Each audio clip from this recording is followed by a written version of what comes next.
elle se dresse fièrement. Depuis des millénaires. Sous le ciel impitoyable du désert égyptien. Majestueuse, imposante et énigmatique, elle défie le temps, la logique et l'entendement humain. Des monuments si vastes, si parfaits qu'ils semblent presque tout simplement impossibles à concevoir. Comment une civilisation ancienne, munie de moyens archaïques, a-t-elle pu ériger de tels colosses? Que cachent vraiment ces géants de pierre derrière leurs alignements mystérieux, leurs proportions harmonieuses et leurs dimensions sacrées? Pourquoi tant de haine et d'acharnement envers ces quelques courageux qui osent pointer du doigt ces incohérences historiques inculquées comme seule vérité depuis notre plus jeune âge? Jacques Grimaud nous apporte un témoignage précieux en répondant à des questions interdites. Installez-vous confortablement et préparez-vous à une rencontre pas comme les autres sur Âme Dessine, la plateforme des rendez-vous quantiques et holistiques.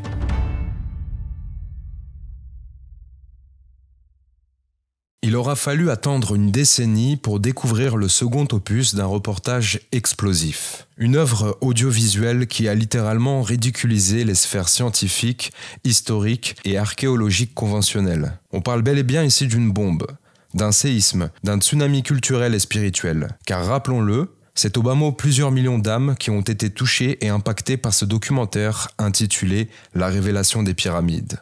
Quel courage aura-t-il fallu à cet homme pour oser braver les foudres inquisitoires que le système allait déployer à son encontre suite à ce grand succès?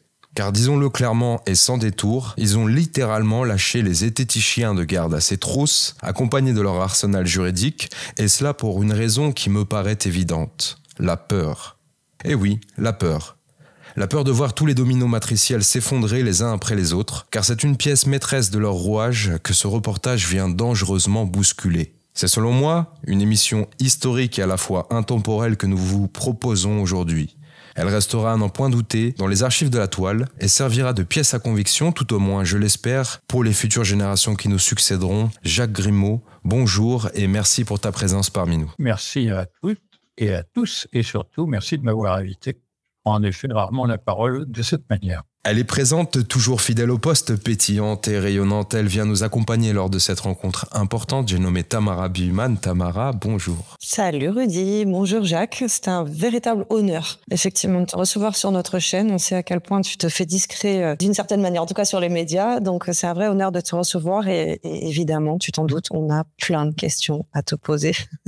Allons-y, simplement, je ne suis pas discret par nature, ça devrait se comprendre, mais parce que j'ai du travail et mieux à faire, je suppose, tout comme un chacun. Alors Jacques, nous avons visionné et étudié cette partie 2 comme il se doit, tout au moins je l'espère, et nous allons bien entendu aborder plusieurs points évoqués au sein de celle-ci. En amont, j'aimerais tout de même poser les questions qui fâchent. Comme je l'évoquais juste avant, en remettant directement en cause l'histoire académique, inculquée dès notre plus jeune âge, tu t'es indirectement et dangereusement frotté au système. En avais-tu tout simplement conscience lorsque tu as décidé d'effectuer le tout premier épisode, à l'époque avec Patrice Pouillard? J'en avais conscience, évidemment, puisque j'avais dit à mon épouse, Vesna, qui est chilienne, donc Pascual en même temps, que ça nous prendrait au moins 10 ans pour effacer les plaies qu'on allait devoir subir au fur et à mesure des attaques. Ça n'a pas manqué. En réalité, ça fait plus de 25 ans que je suis assujetti à ce genre de choses, puisque l'idée même de ce film a été mise en œuvre à partir d'octobre 98. Le 5 octobre 98, j'ai rencontré Patrice Pouillard, ce traître, soyons clairs. Je dis ça parce que les auditrices et les auditeurs ne savent pas ce qu'il en est. Je vais être bref là-dessus. Patrice Pouillard s'est orienté vers le tourisme, sur l'exploitation de la méconnaissance de ce qu'est la science. À savoir, ça n'est pas utiliser la technologie pour dire « oh, c'est beau, c'est lisse, c'est incroyable », mais certainement essayer de faire comme les scientifiques, apporter des réponses à des questions qui restent pendantes depuis, on peut le dire maintenant, plus de 2 siècles et demi, notamment en matière d'égyptologie, puisque c'est là que se concentre, ainsi qu'au Pérou et en Chine, les trois sites les plus importants de ce questionnement.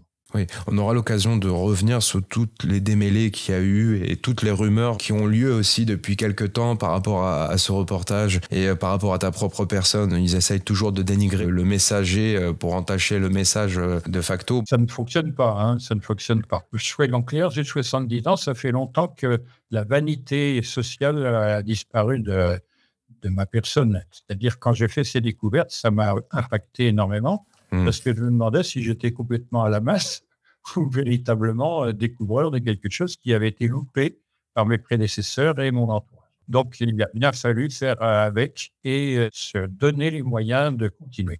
Donc, pour faire bref, je l'ai déjà dit, me semble, c'est mon grand-père qui m'a tenu lieu, comme il avait 93 ans, il m'a tenu lieu de conseiller dans ce domaine en disant « il faut que tu reportes ça quand tu auras passé 50 ans, sinon ils vont te démolir. Toi, ta famille, tes amis, ça n'existera pas. » Tu cites Henri Poincaré au tout début du documentaire avec cette phrase. La pensée ne doit jamais se soumettre ni à un dogme, ni à un parti, ni à une passion, ni à un intérêt, ni à une idée préconçue, ni à quoi que ce soit, si ce n'est aux faits eux-mêmes, parce que pour elle, se soumettre, ce serait cesser d'être. Pourquoi cette citation au tout début du reportage ? Parce que Henri Poincaré, qui était donc ingénieur polytechnicien, non seulement polytechnicien, mais major de Polytechnique, d'entrée et de sortie, et la même chose à l'école des mines, c'est ce qu'on appelle un polymathe, c'est-à-dire quelqu'un qui, au lieu de se spécialiser dans un domaine, va vers tous les domaines qui l'intéressent a priori. Et donc, c'est l'un des derniers. Et j'ai pris modèle à la fois sur Isaac Newton et ses principes de recherche et sur Henri Poincaré pour sa méthodologie d'approche. Il est l'auteur de plusieurs ouvrages que tout le monde devrait pouvoir lire. C'est très bref, c'est très clair. Je parle d'ailleurs de cette phrase précédente qui dit, grosso modo, qu'aller dans un sens ou dans l'autre sans chercher, c'est éviter, en quelque sorte, le questionnement réel. Et là, je le formule de manière différente, évidemment, parce qu'il faut s'adapter à l'époque moderne et à ses habitudes d'avant.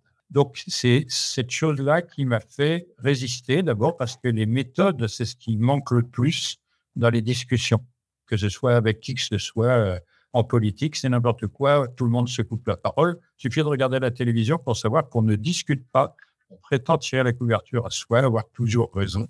Oui. Et c'est toujours le même problème. Oui, alors justement, cette autre phrase de Henri Poincaré, je l'ai soulevée aussi dès le début du documentaire. On a le cadre qui est posé. Douter de tout ou tout croire sont deux solutions également commodes, qui l'une comme l'autre dispensent de réfléchir. Ça nous met d'entrée de jeu, dès le début du documentaire, dans cette ambiance. Et effectivement, au fil du documentaire, moi, ce qui m'a été vraiment très appréciable, c'est personnel, mais je tenais à te le témoigner, c'est cet assemblage, un petit peu comme un puzzle, comme un Rubik's Cube, d'informations factuelles dans tous les domaines, justement. Un petit peu à l'image de Monsieur Poincaré, qui fait partie des seuls scientifiques avec l'appellation universelle, justement pour cette diversité. Là, ce reportage, il prend un petit peu ce même canevas d'aller tirer sur plein de bouts de ficelle. Et chaque fois, on va pas tout vous révéler, bien sûr. On va y aller tranquillement dans l'émission, mais à chaque fois, on a un champ des possibles qui devient toujours plus exponentiel, plus exponentiel, plus exponentiel. Et je voulais savoir, toi, à travers tous tes travaux, si tu voulais bien nous transmettre un peu les différentes étapes par lesquelles tu es passé au fil de tes découvertes. Alors, j'imagine qu'il y a eu de la stupéfaction, de l'émerveillement, du doute, du scepticisme. Plus que ça même. L'envie de tout arrêter. Tu as eu envie de tout arrêter ? Oui. Oui, parce que je faisais des études et cette découverte m'a empêché de faire le métier dont j'avais rêvé à cette époque, c'est-à-dire architecte. J'étais bon en maths, j'étais bon en dessin. Pour moi, la politique, c'était de faire de belles maisons, adaptées à la fois écologiquement et à la psychologie des personnes pour que le plaisir de vivre et d'habiter soit le pendant de toutes les misères que nous suscitent les politiciens.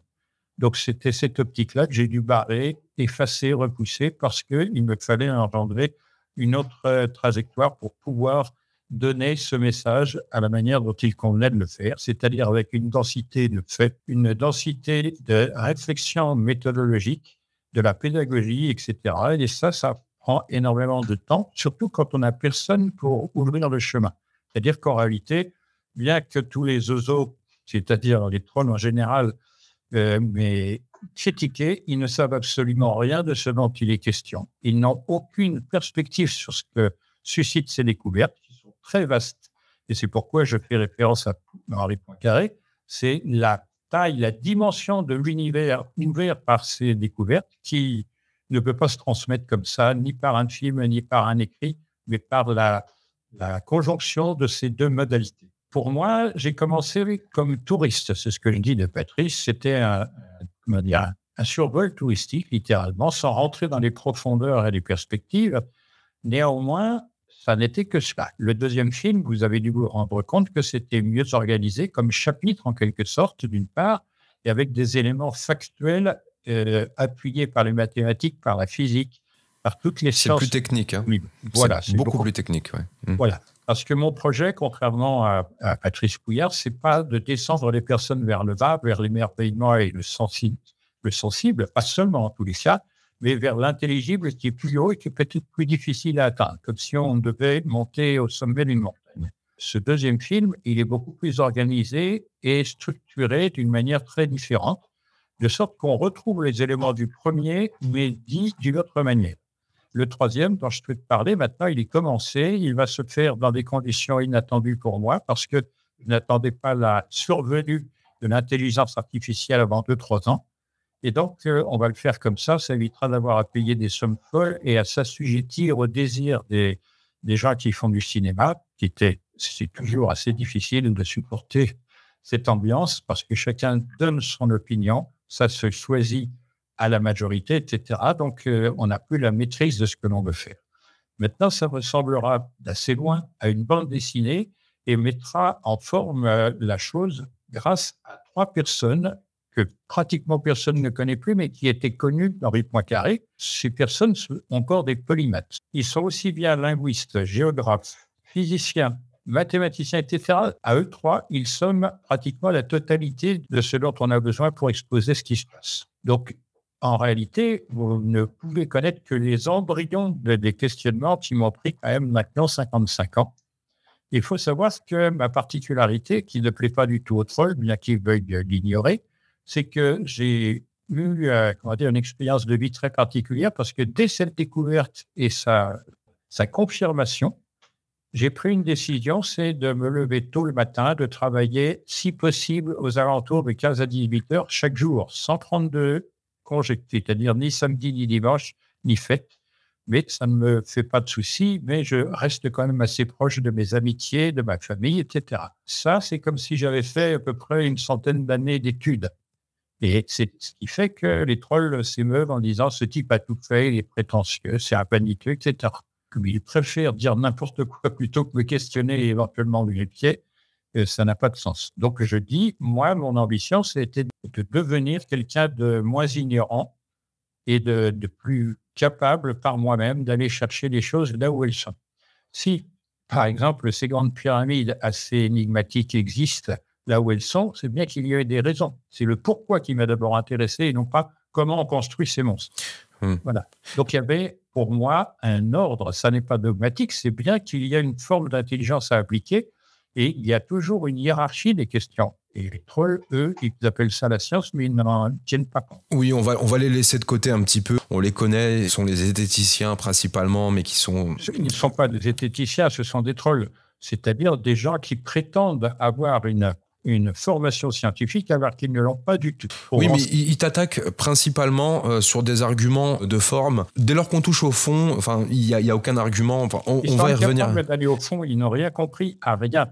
Je vais donner des exemples. Une des patronnes de la zététique actuellement est ouvreuse dans un cinéma des Champs-Élysées. Un autre qui est pervers et violent et qui s'occupe d'envoyer et de violer, parce qu'il est accusé de viol. Son travail, c'est de faire du buzz sur Internet. Il y en a un autre aussi accusé de viol qui est parti en Suisse. Et lui, sa particularité, c'est qu'il envoie des photos de son sexe aux femmes qu'il voudrait avoir dans son lit. Et il est éloigné. Donc, il n'a pas de formation, je crois savoir, puisque il fait un petit tour de leur personnalité et de leur trajectoire. Il leur a fait 1 an de stratigraphie. Moi, pour parler peu, mon frère étant dans la partie, j'en ai fait 13 années. Donc, je ne vois pas comment quelqu'un qui a fait 1 année pourrait discuter avec quelqu'un qui a 13 fois plus de savoir, etc. Donc, ça ne m'intéresse pas. Mais pour terminer, il y en a un qui se prétend historien et égyptologue, alors qu'il a fait, je crois qu'il a une maîtrise d'histoire médiévale, mais son activité principale, c'est de défendre sa copine de cinéma quand elle parle d'égyptologie, parce qu'elle est totalement ignorante. Voilà la situation vraie, exacte. Bon, Et le dernier dont j'ai parlé, évidemment, lui aussi a une proportion tournée autour du sexe exclusivement. on leur donnera pas plus d'importance que ça. Le plus important, Il faut savoir qui ils sont. on se doute toujours un petit peu de l'ambiance qui règne dans ce genre de milieu-là. En revanche, ils sont payés par l'État, c'est ce qu'il faut savoir. Alors oui, ça aussi, on peut s'en douter. Il y a des subventions très certainement parce que le travail est quand même assez pointilleux, de longue haleine, et c'est souvent énormément de moyens mis en œuvre qui sont déployés pour pouvoir détruire les gens et notamment détruire des idées. Il faut savoir quand même que ça fait entre 50 et 60 victimes par an, c'est tripotage psychologique et culturel. On sent bien qu'il y a un vécu assez lourd de ton côté. Ça ne m'atteint pas. Moi, je ne fais que renseigner les personnes qui écoutent pour savoir pourquoi mon comportement pourrait agacer. Je ne suis pas sur la défensive ni sur l'agressive. Je suis quelqu'un qui regarde, qui écoute et qui prend des décisions très lentement, etc. Mais je les ai prévenus. Moi, j'ai, comme je t'ai dit, un parcours assez atypique. Ils ne savent pas à qui ils parlent, ni de quoi. Donc, c'est réglé. On y reviendra, on réouvrira brièvement cette parenthèse plus tard. Bon, j'aimerais parler à tous ceux qui, déjà comme moi, ont une sensibilité davantage littéraire que mathématique. Je tiens à préciser au passage que la première partie de ce second volet, la révélation des pyramides, l'équateur penché, l'aventure continue et pour le moins complexe. Tamara peut en témoigner. On a un petit peu saigné du nez. Voilà. Oui. En réalité, c'est plutôt rapide que complexe. Ce sont des notions qu'on a abandonnées au fur et à mesure parce que la vie ne nécessite pas ces usages-là. Néanmoins, si on reprend les éléments premiers des études qu'on a pu faire entre la 6e et la 3e, on se débrouille, on comprend ensuite.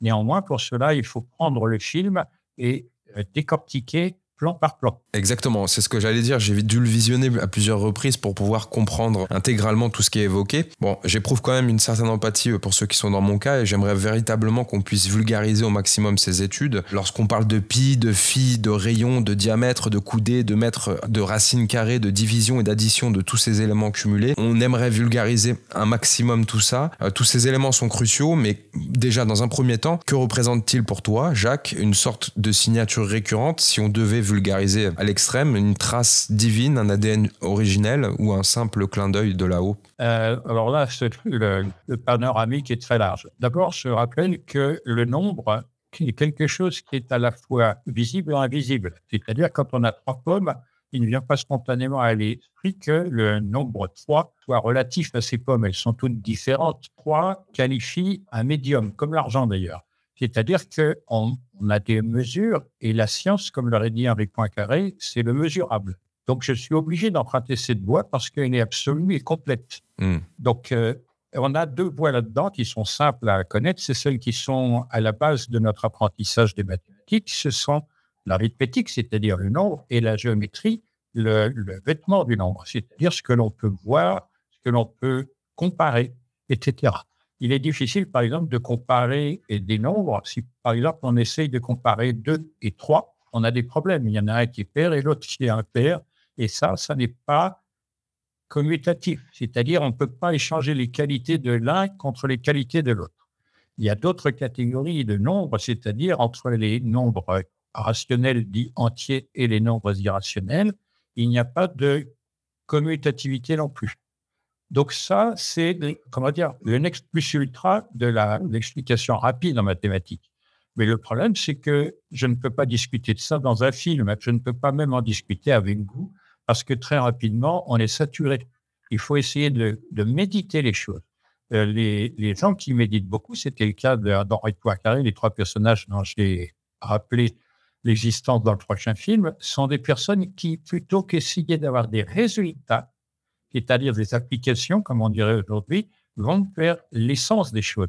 Et là, je suis à même de répondre à la question que vous m'avez posée, que tu m'as posée, et je pense que ce serait la même question de la part de Tamara, à savoir, quelle est l'essence du nombre? Eh bien, il est partout, tout le temps, et seuls les gens qui observent peuvent en déceler la présence. C'est la première des choses. Le problème qui va se poser, c'est l'infiniment grand et l'infiniment petit, parce que ça fait relation plutôt directe avec la physique, c'est-à-dire ce qui nous apparaît, ce qui est sensible. Et là, on retrouve 2 choses qui sont expliquées très, très bien par les anciens à travers un truc délirant qu'on appelle le jeu de tarot. Souvenez-vous, celles et ceux qui connaissent un petit peu la chose, en haut, on a un nombre, en bas, on a un nom. Déjà, la proximité de nom et nombre devrait attirer l'attention. Mais ce qui nous importe, c'est de savoir le nombre, il est l'expression du discontinu dans l'univers, alors que le nom, c'est l'expression du continu. Et ça, c'est inscrit de cette manière, comme s'il y avait une parenthèse en haut, une parenthèse en bas de ce jeu. Et on voit que ça continue parce qu'en dessous, on a un dessin. Et on s'aperçoit en méditant que la forme et la couleur appartiennent au continu, alors que l'objet, quel qu'il soit, appartient de toute façon au discontinu à l'extérieur, tel qu'on le perçoit, et au continu à l'intérieur, tel qu'on essaie de l'apercevoir. Or, cette tentative de perception, ça s'appelle l'ésotérisme ou l'occultisme. L'ésotérisme, c'est ce qui vient de l'intérieur et qui va vers l'extérieur. L'occultisme, c'est ce qui est caché par le visible. Donc, ces choses-là, ce ne sont pas des choses qu'on enseigne dans les classes, ni même dans les bouquins d'ésotéristes, etc. Vous pourrez lire toute la production, comme je l'ai fait, ou pratiquement toute, en plusieurs langues, de ces personnes qui s'occupent de ces sciences anciennes, qu'ils appellent sciences, alors que moi, je parle de discipline. La discipline, c'est qu'au lieu de savoir dans sa tête, on se l'impose à soi comme comportement. Donc, toutes ces choses-là sont à prendre en considération, mais je ne peux pas faire l'exposé avant les films que j'ai faits. J'aurais pu le faire, mais c'est trop complexe, c'est trop dense. C'est beaucoup plus dense ce que je viens de dire que tout le film en entier, d'ailleurs. Donc, c'est affaire de proportion. Là. Donc, tout à l'heure, je disais, ça n'est pas complexe. Tout le monde est capable intellectuellement, culturellement, de comprendre ce qui est dit. Seulement, c'est donné en quantité suffisante pour montrer que c'est vrai. Les trolls, par exemple, pour ne reparler que très peu, ils ne font pas la différence entre qualité et quantité. Alors que les anciens, pour le nombre, ils font la différence entre qualité et quantité. La quantité, c'est ce qu'ils appelaient l'arithmétique. On a changé pour le sens, maintenant, c'est tout le nombre est arithmétique. Ils ne pensent pas comme ça, les anciens. Ils disent la qualité, c'est autre chose, c'est la philosophie. C'est-à-dire que ça nuance la perception, ça la change d'aspect et de point de vue, etc. À savoir que quand on parle de 1, on doit entendre l'unité. C'est-à-dire que c'est une chose à la fois unique en sous-entendu, mais qu'on ne peut pas reproduire à l'identique à chaque fois qu'on parle de quelque chose qui est nombré. C'est-à-dire une pomme et une orange, c'est certainement une chose unique, mais elles ne sont pas les mêmes. Donc, pour eux, on ne peut pas faire des opérations du genre de l'arithmétique avec cela. Oui. Vous voyez le degré de complexité vers lequel ça nous amène. Mais ça, la méditation scientifique, évidemment, c'est-à-dire à la fois méthodologique et à la fois du rêve, c'est quasiment... Je rappelle qu'en grec, le verbe poien, ça veut dire créer. Et les vérités, quoi qu'on en pense, Platon et Aristote le disaient, ce sont des créations de la pensée au contact de ce qui n'est pas la pensée. On peut dire quand même que la pensée est partout. Ou elle est nulle part, ou elle est partout. Moi, je pense qu'elle est partout. La plupart des scientifiques pensent qu'elle est nulle part. Ils sont même allés dire qu'il n'y a pas de création, pas de créateur, et que tout ça existe depuis longtemps, qu'on le sait depuis les latins, puisque De Natura Rerum, qui est un ouvrage très connu dès l'Antiquité latine, dit qu'on n'a jamais vu l'univers changer. Il est toujours dans les mêmes proportions, les mêmes choses le créent, les mêmes choses le détruisent, les mêmes choses le maintiennent. C'est pourquoi chez les anciens, il n'y a que 3 domaines de réflexion. C'est la création, le maintien et la transformation. Ça a donné, par exemple, pour le maintien, c'est l'astrologie. Pour la création, ce serait la magie. Et pour la transformation, ce serait l'alchimie. Donc, on n'est pas du tout dans les registres scientifiques classiques, mais moi, je vais voir dans tous les registres. Ce qu'on fait d'ailleurs aussi bien Poincaré que les 3 personnages dont je parle, qui avaient comme, en quelque sorte, amusement méditatif, savoir pourquoi les anciens avaient-ils ce langage particulier. C'est très simple à connaître et à comprendre. Et c'est un artifice pseudo-scientifique que je mets contre la figure des trolls, une fois de plus, à savoir le langage, quel qu'il soit, même mathématique, n'approche pas le réel, n'approche pas le vrai. Mais c'est ce que Tamara me disait lors du visionnage de ce reportage, parce que j'étais un petit peu paniqué. Moi, je ne suis pas un matheux du tout. On est matheux à la naissance, de la même manière qu'on a le don pour la musique ou toutes ces choses-là. Donc, il ne faut pas s'en faire une histoire. On peut apprendre ça, mais c'est beaucoup plus lentement. Mais tu me répondais, Tamara, que c'était des similarités qui revenaient assez souvent et que effectivement, c'est très certainement dans un souci de crédibilité par rapport aux scientifiques et par rapport au scientisme. Tu parles leur langage pour effectivement apporter des preuves, un petit peu à l'image de Philippe Guillemant aussi, qu'on a déjà reçu en amont, qui lui aussi cherche aussi à communiquer au-delà. C'est un peu différent. Du point de vue stratégique, j'ai proposé cela d'abord pour montrer que j'avais de la matière et que c'est à eux, les soi-disant scientifiques, de démonter et de démontrer que c'est faux. Et ils vont tomber sur les mêmes conclusions parce qu'elles sont valides. Donc, je donne comme conclusion ce qu'on appelle une péréquation, c'est-à-dire une chose qui détermine l'ensemble de la discussion en mathématiques et en physique, mais ce mot est déjà désuet, à savoir que quand je monte la boule, la balle qui descend de sa colline et qui va se mettre dans une boîte, après, j'explique que tout, c'est-à-dire les deux constantes dont on parle, pi et phi, le nombre d'or, sont issus de la sphère de diamètre 1, sans précision. Que ce soit un kilomètre, que ce soit un million de kilomètres, le résultat est le même, c'est la proportion. C'est pour redire aux mathématiciens que d'abord, c'est l'étude des proportions qu'on doit engendrer dans l'étude de quoi que ce soit. Ils ne le font plus. C'est pourquoi j'ai attiré l'attention sur le fait que cette grande pyramide, elle est là, à la vue, c'est pour qu'on en mesure les caractéristiques. Et on ne voit que 302 lignes, à savoir la ligne horizontale qui est immédiate, terre à terre, si je puis dire, donc qui parle des choses du sensible, et la ligne verticale qu'on ne voit pas, qui parle des choses de l'intelligible, parce que l'intelligible ne se voit pas. En revanche, la ligne translatérale, c'est-à-dire les angles, permettent de lier l'une à l'autre par l'expérience. Or, c'est ça le langage des anciens. Et ça, je ne peux pas l'expliquer dans un film. Mais quelqu'un qui va méditer, tôt ou tard, il va se dire pourquoi font-ils cette forme d'habitation, entre guillemets, simplement pour rappeler que dans la Grande Pyramide, les proportions sont à comparer entre le côté de la Grande Pyramide et sa hauteur. Et là, on tombe immédiatement, et deux fois, si l'on fait attention, sur la constante pi. Et cette constante qui est réputée invariable, quel que soit donc, l'endroit de l'univers, eh bien, elle est donnée d'une manière précise, c'est-à-dire avec 5 nombres après la virgule, et d'autre part, de manière cyclique. Ça permet d'élaborer une vision bipolaire, si je puis dire.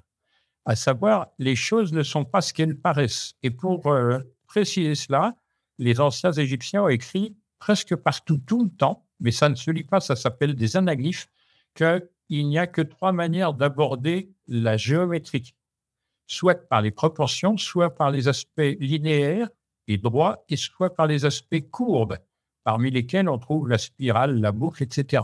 Donc, il nous donne, par cette chose à voir, simplement les éléments à considérer dans la progression de l'intelligence par l'analyse liée à l'observation et l'expérimentation. Là, je parle, hélas, comme un scienteux, mais c'est ça la vraie méthode que eux ont proposée. On est sur une analyse bien plus poussée, mais sans aller jusqu'ici, je dirais que la grande pyramide de Gizeh, que tu qualifies de grande cathédrale des mathématiques, c'est quand même 46 mètres de hauteur. 146 mètres de hauteur, autant pour moi, ouais. 230 mètres de côté, près d'1 kilomètre de périmètre, 8 faces parfaitement semblables, un volume de 2 600 000 m3, 6 180 000 tonnes de pierres extraites, taillées, acheminées, élevées et ajustées au tiers de millimètre près, et ce, à raison d'un bloc posé toutes les 2 minutes et 6 secondes, plus de 28 blocs posés par heure, 342 blocs par jour, 10 300 blocs par mois, 123 200 blocs par an, et ce durant 20 ans sans s'arrêter, sans compter. Donc comme tu le disais, les innombrables synchronicités mathématiques faisant allusion au nombre d'or au sein de l'architecture de celle-ci, sans compter le contexte historique appris à l'école. On parle de simples ouvriers égyptiens contemporains à leur époque munis d'outils archaïques. Tu montres en fin de reportage une séquence très parlante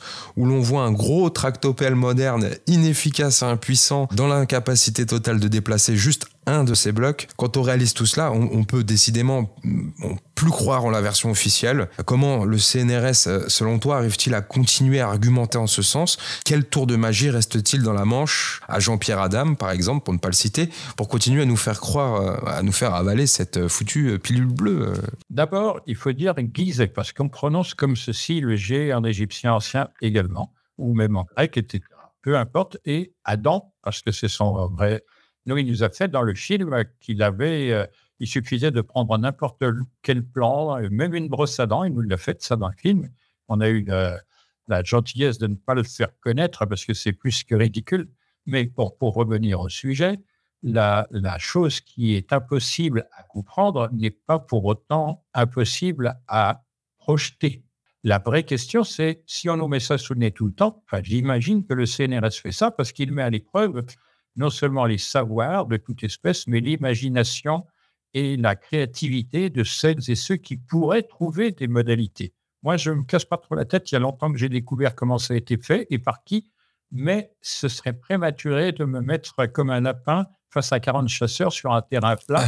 Pourtant, on aimerait bien avoir... Non, chaque chose... On a quand même des indices dans le... Mais voilà, ça commence doucement parce que ça va pédaler de plus en plus fort et ça va obliger quelqu'un qui veut véritablement savoir dans quel monde on vit et pourquoi on vit dans un monde comme ça, ce qu'on nous cache. En réalité, je pense que de plus en plus, les personnes, notamment celles qui nous écoutent, s'aperçoivent qu'on raconte ce qu'on veut avec les médias.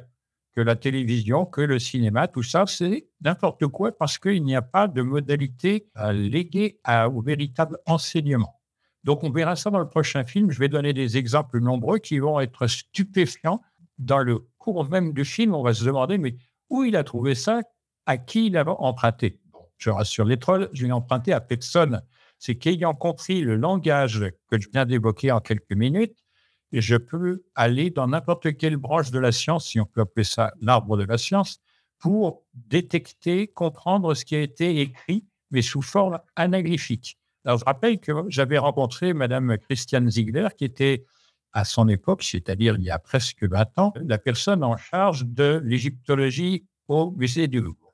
Et quand j'avais évoqué ce qu'avait écrit Jean-François Champollion dans la préface d'un de ses bouquins, qu'il avait trouvé une autre modalité, non pas de lecture, mais d'interprétation des hiéroglyphes, eh bien, il appelait ça des anaglyphes. Or, ana en grec, ça veut dire de haut en bas et de bas en haut. Donc, rien que ça veut dire le rapport entre ce qui est sensible et qui est intelligible. Et c'est cette manière de comprendre les choses qui m'a fait évoluer très rapidement, mais de manière totalement indépendante, puisque personne dans le monde qui est formé par la copie, on copie, on redit ce qui a été dit pendant 2 siècles et demi sans chercher à comprendre de quoi on parle. Donc, un type qui arrive comme moi avec des choses nouvelles, il a 2 possibilités. Soit il se tait, soit il se fait massacrer. C'est ce qui se passe. Mais je suis prêt à prendre tous les défis et je ne suis pas la personne qu'on va intimider du tout. Là. Je rappelle quand même, c'est autre chose, un autre aspect, j'étais agressé 2 fois par un homme seul, mais avec des outils, 1 fois par 3 personnes avec des barres de fer et 1 fois avec 5 personnes. Et là, il y avait des témoins. Donc, je ne rigole pas, mais bon, sur les 5, il y en a 3 qui ont été hospitalisés avec du sang et des morceaux de dents au sol. La police est venue. Curieusement, on n'a pas enquêté parce qu'on sait qu'il y a des intermédiaires du gouvernement qui viennent dire ce qu'il est possible de faire, de dire et de ne pas faire et de ne pas dire. Donc, j'ai un passé suffisamment concret dans ce domaine pour attendre qui veut à tout moment. Et je le dis très clairement et loyalement. Donc, pour en revenir à cette pyramide de Gizeh, une méta-machine, pas de pièces en mouvement, pas d'usure des matériaux, pas de révision, pas d'entretien, pas de maintenance, pas de pollution, une régularité de fonctionnement plurimillénaire à toute épreuve. C'est toutes les caractéristiques impressionnantes de cette fameuse pyramide, faisant place à beaucoup de spéculations, j'ai envie de dire, quant à sa véritable fonction. On parle, dans les milieux alternatifs, de générateurs d'énergie libre, d'antennes de communication galactique ou de portails interdimensionnels. Quelle est l'option, selon toi, alors, moi, je n'ai pas d'option pour cela parce que j'ai décidé, et je l'ai dit tout à l'heure, de ne pas en parler. La méthodologie, j'essaie de l'enseigner en même temps que je montre les faits. Oui. C'est ça la difficulté première, c'est d'apercevoir que derrière ce que montre ce film, il y a une pensée en action qui souhaite que les personnes qui s'accrochent à cette forme de révélation, pourquoi le terme générique est idoine, qu'il y a une méthodologie pour apprendre. C'est-à-dire pour pouvoir monter une pyramide du savoir dont le sommet n'est jamais perceptible puisqu'il n'y a jamais de fin à cela. De la même manière qu'il n'y a pas de fin particulière à l'univers. Mais cela, il faut que je l'explique dès maintenant. Dans ce film, vous avez vu un ballon qui tombe d'une montagne et qui va dans une boîte cubique. Nous sommes d'accord. Bien, la chose qui est intéressante, c'est ce ballon. Ce ballon, si on était tout petit, c'est-à-dire quelques microns de dimension, et qu'on marche sans arrêt pendant des millions d'années, on n'en verrait jamais la fin. Pourtant, elle existe, parce que c'est une boule. Elle a une fin physique. Mais on ne peut pas l'atteindre puisqu'à notre dimension, on ne voit que du plat ou du linéaire. Donc ça doit être pris en considération même dans la pensée des physiciens les plus contemporains et les plus avancés sont obligés de voir comme ça. Donc, s'il n'y a pas de limite à l'univers, c'est peut-être parce qu'on est dans la situation que je viens de décrire, dans une sphère dont on ne verra jamais à l'extérieur, et qu'on continue à marcher optiquement. Pourquoi on sait que c'est optiquement impossible? Parce que l'univers est en courbe depuis la relativité qui a été empruntée justement à M. Henri Poincaré par un certain Albert Einstein, qui, à mon sens, n'a pas compris grand-chose à ce que disait Poincaré, mais ça, c'est le problème général en physique. On préfère les théories plutôt que les conséquences des théories. Donc, si on marche optiquement là-dedans, le faisceau de lumière, c'est-à-dire les photons qui nous guident, suivent un chemin courbe, celui qui est imposé. Voilà. Donc, l'autre manière de voir, c'est par les options gravitationnelles. Mais là, c'est pareil. J'ai montré que de toute façon, il y a des moments où on est à planer dans l'air et des moments où on tombe sur le sol, on rebondit, etc.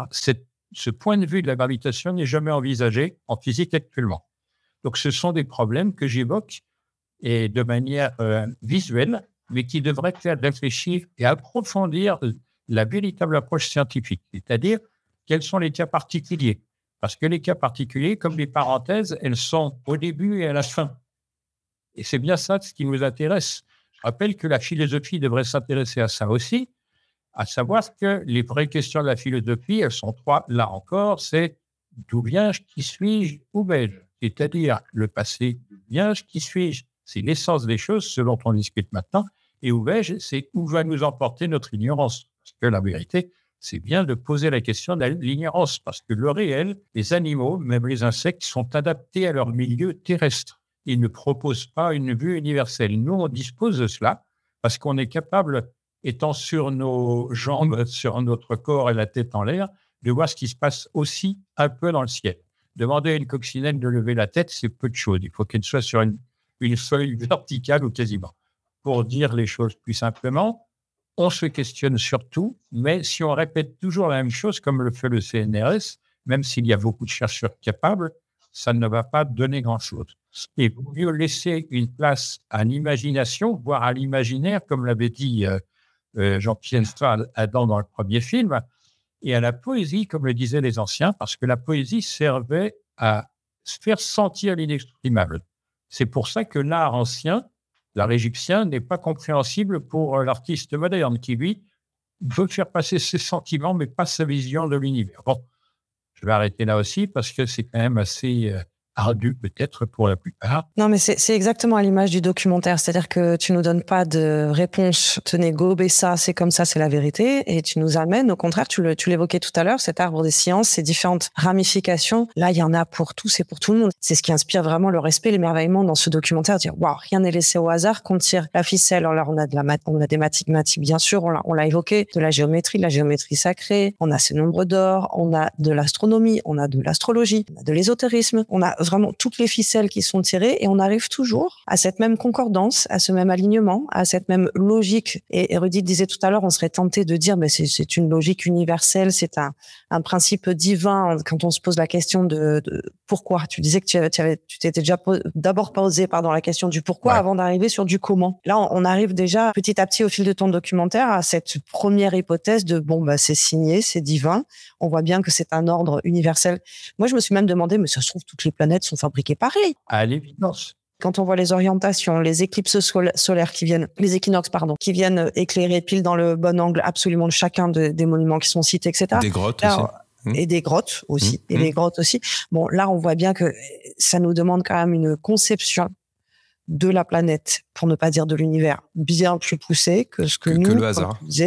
Que le hasard d'une première chose, une première partie, mais de ce que nous, on peut percevoir à aujourd'hui. Alors, il y a plein de choses à te questionner là-dessus, parce que ça ouvre beaucoup de questions. Quand j'ai vu ce documentaire, la première réaction, ça a été, mais ma parole, on marche à l'envers, on est en moonwalk, on est en régression. Moonwalk, c'est le terme qui s'approprie le mieux. J'ai relevé dans la partie un tout petit peu ésotérique, là où on s'intéresse aussi justement aux énergies et donc aussi à du non visible, que les anciennes civilisations maîtrisaient justement cet arrimage avec les cycles. Alors attends, je me suis pris des notes cosmothéologiques parce qu'il y a plusieurs notions de cycles différents et l'administration commune de tous les temps jusqu'à l'ère de l'Égypte qui se fait envahir et du coup boum, c'est pas transmis derrière ou en tout cas ça n'est plus non, le suivi, ça n'est plus au cœur, voilà. Ça n'est plus au centre. Ouais.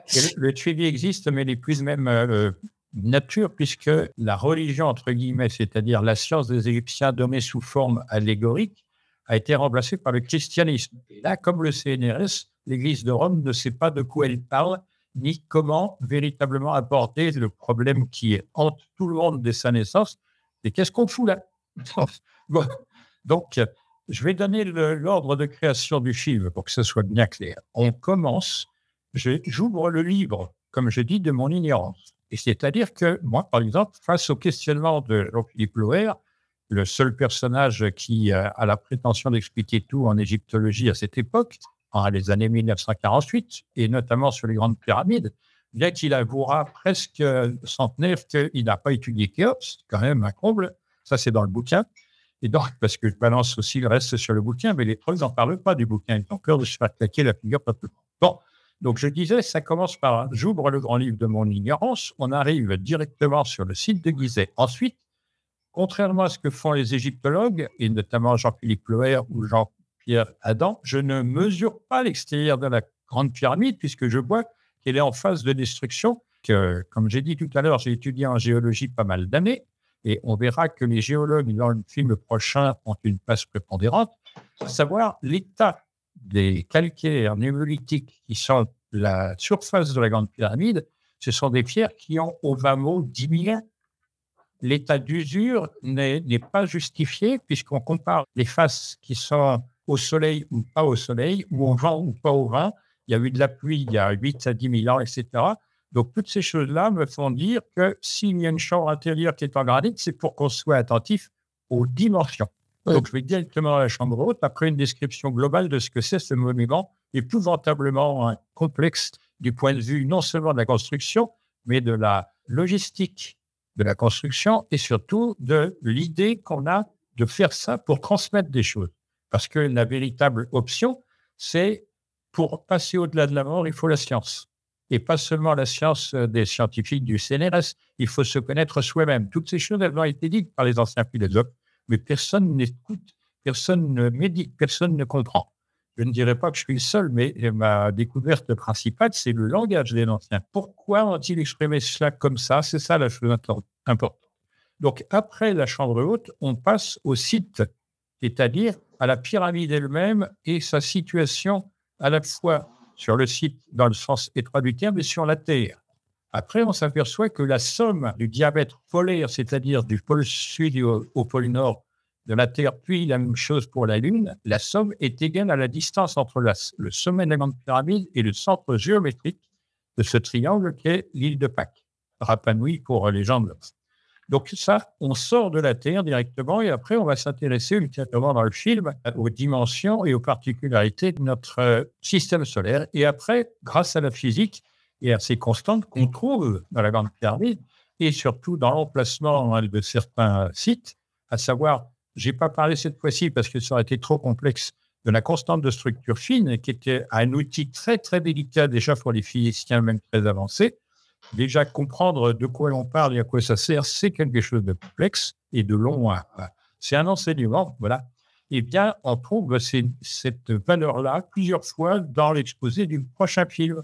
Mais à cette époque-là, elle n'était même pas sous-entendue par la plupart des physiciens. Voilà, ça a été découvert un peu par hasard et par comparaison. J'aimerais revenir aux bases un petit peu aussi pour les néophytes. On connaît tous plus ou moins la ligne équatoriale traditionnelle que l'on étudie à l'école, encore une fois. Et on découvre avec toi cette notion d'équateur penché. C'est d'ailleurs le sous-titre de ton reportage, de cette série de reportages. Peux-tu développer cette notion d'équateur penché avec nous, l'expliquer un peu plus? Alors, j'ai découvert ça en égyptologie parce qu'à l'époque de mes découvertes, j'étais à l'école préparatoire des beaux-arts et il y avait évidemment de l'histoire de l'art. Et dans l'histoire de l'art, d'abord, j'ai compris que les professeurs n'avaient pas compris le minimum de ce que l'égyptologie et l'Égypte. Donc, je vais m'adresser aux personnes qui connaissent bien l'égyptologie, l'histoire de l'art peut-être, ou qui ont visité et retenu ce qu'ils auraient vu en Égypte, à savoir que c'est une culture binaire. Il y a ce qui est à droite du Nil, quand on vient du sud vers le nord, et ce qui est à gauche. À droite, à part Karnak et la nouvelle religion qui a été presque mise de force en place, il n'y a pas d'édifice en pierre. C'est tout ce qui est le peuple. À gauche, c'est ce qui concerne la mort, qui doit durer beaucoup plus longtemps. C'est pourquoi on fait les édifices en pierre ou directement dans le creux des montagnes. C'est-à-dire que la disparition par la mort, ça signifie qu'elle est définitive. Mais ça, si on considère seulement le corps. Mais le corps est indispensable à une autre partie de la vie. Mais on en discutera quand on sera au 6e opus. Oui, parce qu'il y a 10 opus, 10 opus de prévu. 7 opus de prévu, d'accord.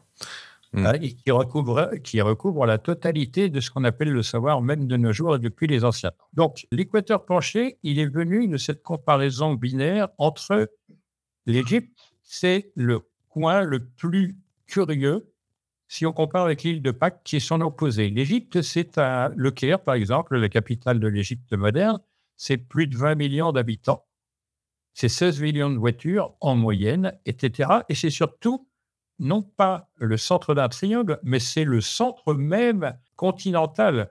Au nord, nord-ouest légèrement, c'est l'Europe. Au nord-est, c'est l'Asie.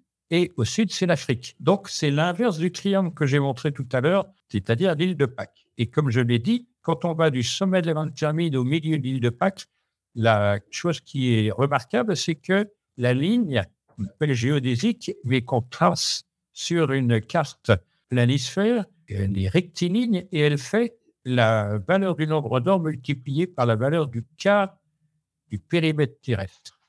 Donc, ça attire notre attention sur le fait que cette ligne, d'une part, est située à 30 degrés de l'équateur que tu as 30 degrés, oui. tout à l'heure. Cet équateur, il est perpendiculaire à l'axe de rotation de la Terre, je rappelle. Et donc, ces 30 degrés, si on les reporte, par exemple, sur un cercle ayant 1 de rayon, le 12e de ce cercle sera équivalent en mètres à la valeur de la coudée des Égyptiens et des bâtisseurs en général. Donc déjà, ça doit poser question.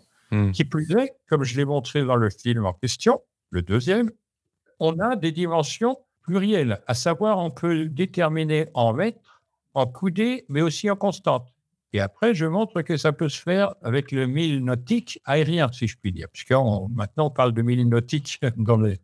Donc ces choses-là, et ça n'est pas seulement ça, je montre que dans l'univers même qui nous est proche, c'est-à-dire le système solaire, les dimensions ont été créées en relation avec les dimensions même ce que les anciens appelaient planètes, c'est-à-dire ce qui se déplace, alors que seul le Soleil se déplace aussi, on appelle un astre.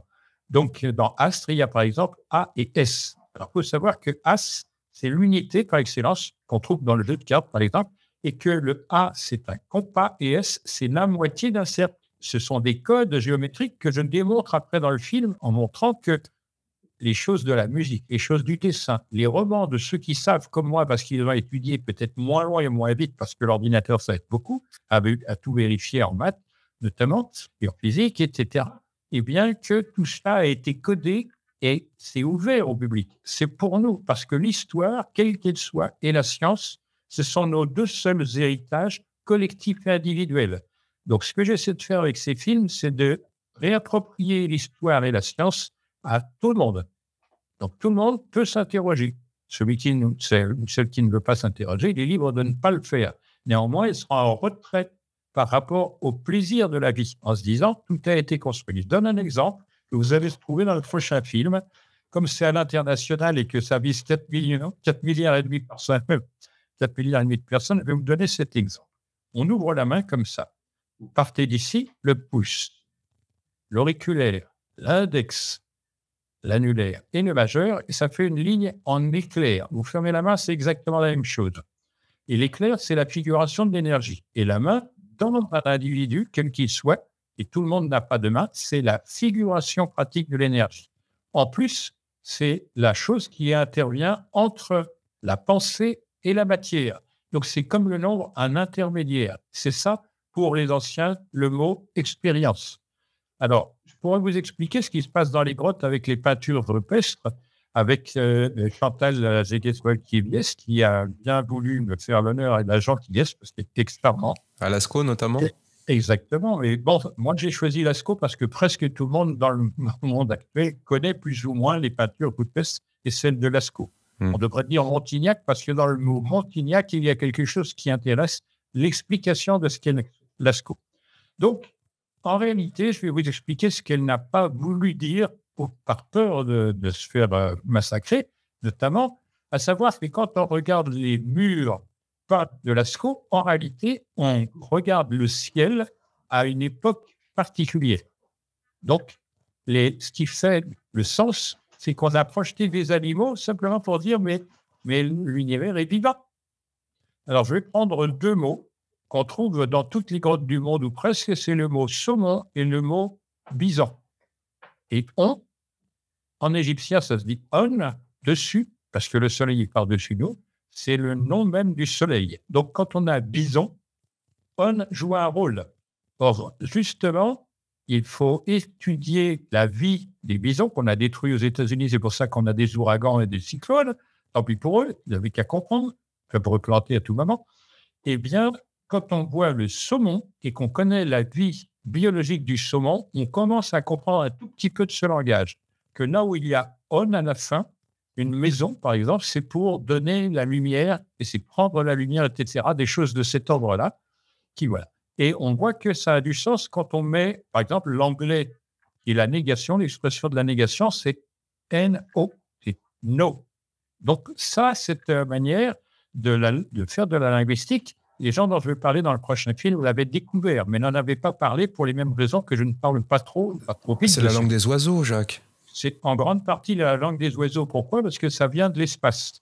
Les oiseaux sont capables de marcher au sol, de plonger. On voit un martin-pêcheur, c'est un plongeur extraordinaire. Il y a d'autres, mais celui-là, on le voit rarement parce qu'il est en train d'être détruit.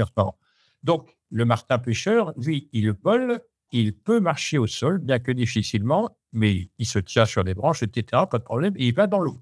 Donc, lui, il est développé comme les langues d'aujourd'hui. C'est pourquoi on peut dire que la langue des oiseaux, tôt ou tard, va être connue du genre humain, parce que ça le définit.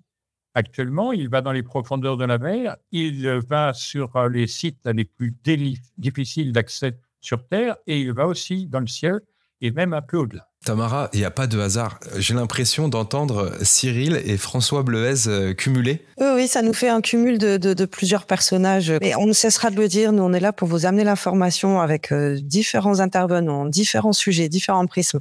Mais ça se recoupe. Ça se recoupe. Tout est lié. Et alors là, dans le reportage, on s'en prend plein la tête, du tout est lié. On est invité d'ailleurs, dès le début du reportage, à maintenir cette dynamique intellectuelle de créer du lien, donc de ramener de l'information, d'unifier les différentes informations plutôt que de les scinder ou de les mettre en contradiction. Moi, à nouveau, Jacques, il y a quand même ce phénomène au fil de la découverte du documentaire où c'est un petit peu comme un énorme dézoom. On part de la matière, on parle d'une construction, et puis on dézoome et on voit que c'est tout le temps le même calque qui s'applique avec ces mêmes dimensions. Et quand on arrive justement à ce que tu nous montrais là avec la dimension planétaire, ça peut pas être une construction humaine. On peut pas avoir cette vision, cette compréhension à ce point global, à ce point dézoomé. Ça nécessite quand même un point de regard, un point d'intelligence qui nous ferait penser à des civilisations de type autre que celles qui habitent la planète. Il reste 3 hypothèses de Dieu créateur, mais ça, il est difficile de le démontrer, à moins qu'on admette qu'il est toujours là, que c'est lui l'essence même de l'univers, mais qu'il est difficile. Mais les anciens avaient résolu ça comme ça. Tout ce qui est pour nous matériel, c'est ce que l'on voit, c'est la matière elle-même, c'est le corps divin. L'âme, c'est ce que l'on perçoit, c'est ce qui est étranger à nous de manière directe, mais qui nous pénètre, c'est-à-dire l'énergie. Alors, pour donner une image très concrète et rapide, pour les anciens, par exemple, l'homme, c'est une machine qui transforme ce qu'elle ingère en sentiments et en pensées. Et ça, c'est seulement avec ces 2 options, c'est-à-dire le sensible et l'intelligible, qu'il peut prétendre évoluer. L'évolution, c'est une forme d'illusion d'optique de pseudo-savants théoriciens, mais on en parlera le moment venu, c'est-à-dire dans l'opus 4. On va tout ratisser là-dedans. Pour revenir à l'image que vous avez faite tous deux, j'aurais une citation de Pierre Teilhard de Chardin, je suppose que vous savez plus ou moins de qui il s'agit, il disait « tout ce qui monte converge ». Le dernier mot est un peu douteux parce que un peu sexué, mais c'est ce qu'il entendait. Lui était prêtre et il était intermédiaire entre le sexe masculin et le sexe féminin. Donc, on voit que par ces gens-là, dont je fais partie, on appelle ça grosso modo des hermétistes, il y a des savoirs qui doivent transiter au moment où cela est possible et avec les moyens rendus disponibles. Et donc, par exemple, une grande partie du film a été fait en 3D, vous l'avez constaté, et amélioré avec l'intelligence artificielle pour des moyens très inférieurs à ceux qu'utilise Patrice Pouillard pour faire des trucs que j'appelle du tourisme. C'est-à-dire, ça n'est pas s'émerveiller sur des cailloux, ni « Ah, comment ils ont fait » qui va apporter quoi que ce soit. À savoir qu'on est parti dans le film, comme on part de la Terre, on va dans le système solaire, c'est-à-dire le site de Gizeh, qui le représente. Et c'est montré à la fin du film qu'on part de la pièce enfermée dans laquelle nous sommes, c'est-à-dire nous-mêmes, et nous sommes doubles. Parce que vous avez remarqué que quand on prend ce périmètre rectangulaire et qu'on l'étend pour en faire un cercle, le diamètre est devenu 10 mètres. Alors qu'au début, quand c'est un rectangle, le diamètre de ce rectangle, c'est-à-dire le petit côté, est de 10 coudées. Donc, on essaie de nous faire comprendre que ce que l'on doit faire, c'est appliquer la métrologie, qui ne sont pas les mathématiques, mais qui se servent de l'arithmétique et de la géométrie, pour arriver à comprendre ce langage. Et c'est intéressant parce que ce langage, comme celui que je viens d'évoquer grâce à la boutade, en quelque sorte, du père Pierre Teilhard de Chardin, Teilhard devrais-je dire, parce que LH, ça doit se lire WL, ou L mouillé, comme on dit, comme on le fait en portugais, par exemple. Eh bien, cette manière de dire laisse entendre que tout est sexué dans l'univers. Par exemple, les nombres, on peut atteindre le nombre pi simplement parce qu'on constate que la suite des nombres entiers est sexuée. Une fois pair, une fois impair, une fois pair, une fois impair, et que c'est invariable et que ça, c'est dans l'éternité du nombre ou son infinité, c'est pareil. Donc, déjà, pour les anciens, l'homme et la femme étaient égaux de ce point de vue-là. Ça ne veut pas dire pour autant qu'ils sont égaux en capacité de ceci, de cela, etc. Ils sont égaux en droit. C'est ça la marque de la vérité chez les anciens, c'est que l'égalité est respectée. Ça veut dire que sous l'apparence de l'ignorance, par exemple 2, 3, etc., on ajoute des choses qui ne sont pas identiques. Quand on ajoute 2 à 3, on fait un monstre qui ne sera jamais un enfant, par exemple, pour les anciens. C'est pourquoi ils dissertent sur des apparitions curieuses dans le concept de l'ombre. C'est Platon le premier, celui qui a le plus exposé ça, mais il l'a fait avec des jeux de mots épouvantables en grec, ce qui fait qu'actuellement, aucune des traductions n'a de valeur. Il faut véritablement revenir dans son texte pour s'apercevoir que c'est farci de choses trappes pour les ignorants et d'ouverture et d'invitation pour les gens qui apprennent. Alors, Platon, c'est le large. Ça veut dire que dans son enseignement, qui va de la chose pensée à la chose sensible, alors qu'Aristote, son élève, va du sensible à l'intelligible, c'est volontaire tout ça, eh bien, c'est cette méthode-là. Comme le pied qui avance, pour avancer, il faut un pied devant l'autre. Voilà. Donc, c'est cette manière aussi stupide par Estelle qui est basique et qui ne doit être utilisée en science que par ceux qui sont véritablement scientifiques. Donc, on voit que dans l'affaire de LRDP, dans le deuxième film notamment, on s'aperçoit que la masse de terre autour de Gizeh est énorme. C'est la plus grande sur la planète. Et la masse d'eau autour de l'île de Pâques, c'est la masse la plus importante de l'île de Pâques, qui sera vérifiée par l'itinéraire entre l'ouest de l'Afrique jusqu'à, aux îles aléoutiennes à l'est de l'ex-URSS, c'est-à-dire la Russie. Et c'est la plus longue trajectoire, le plus long itinéraire sur Terre. Et ça passe par Gizeh, de la même manière que le plus long des itinéraires sur l'eau passe par l'île de Pâques. Ça ne peut en aucun cas être du hasard. C'est là que je salue au passage Howard, qui a fait cette chose, qui nous a dit cela pendant qu'on le filmait, qui est un homme de très haute qualité, tout comme les personnes que j'invite dans ces films, hormis Jean-Pierre Adam, mais il fallait bien prendre le contre-pied de quelqu'un qui se moque de tout le monde autant qu'il peut, puisque c'est un troll qui forme des trolls, quant à lui. Eh bien, cette chose-là, elle est remarquable. parce que ça ouvre toutes les portes au fur et à mesure à grande vitesse et avec sûreté. Donc, je ne peux que préconiser cela et c'est pourquoi une émission comme celle d'aujourd'hui, je vous en remercie, est nécessaire pour ne pas dire indispensable. Si j'avais à faire ça toutes les semaines, je ne m'en fatiguerais pas tellement la masse d'informations est considérable. Oui, c'est dense. C'est sous notre culture, on ne le voit pas, on ne l'entend pas ou presque pas. Certains le subodorent. Mais si on veut faire ça, c'est nettement plus vaste et profond qu'on imagine.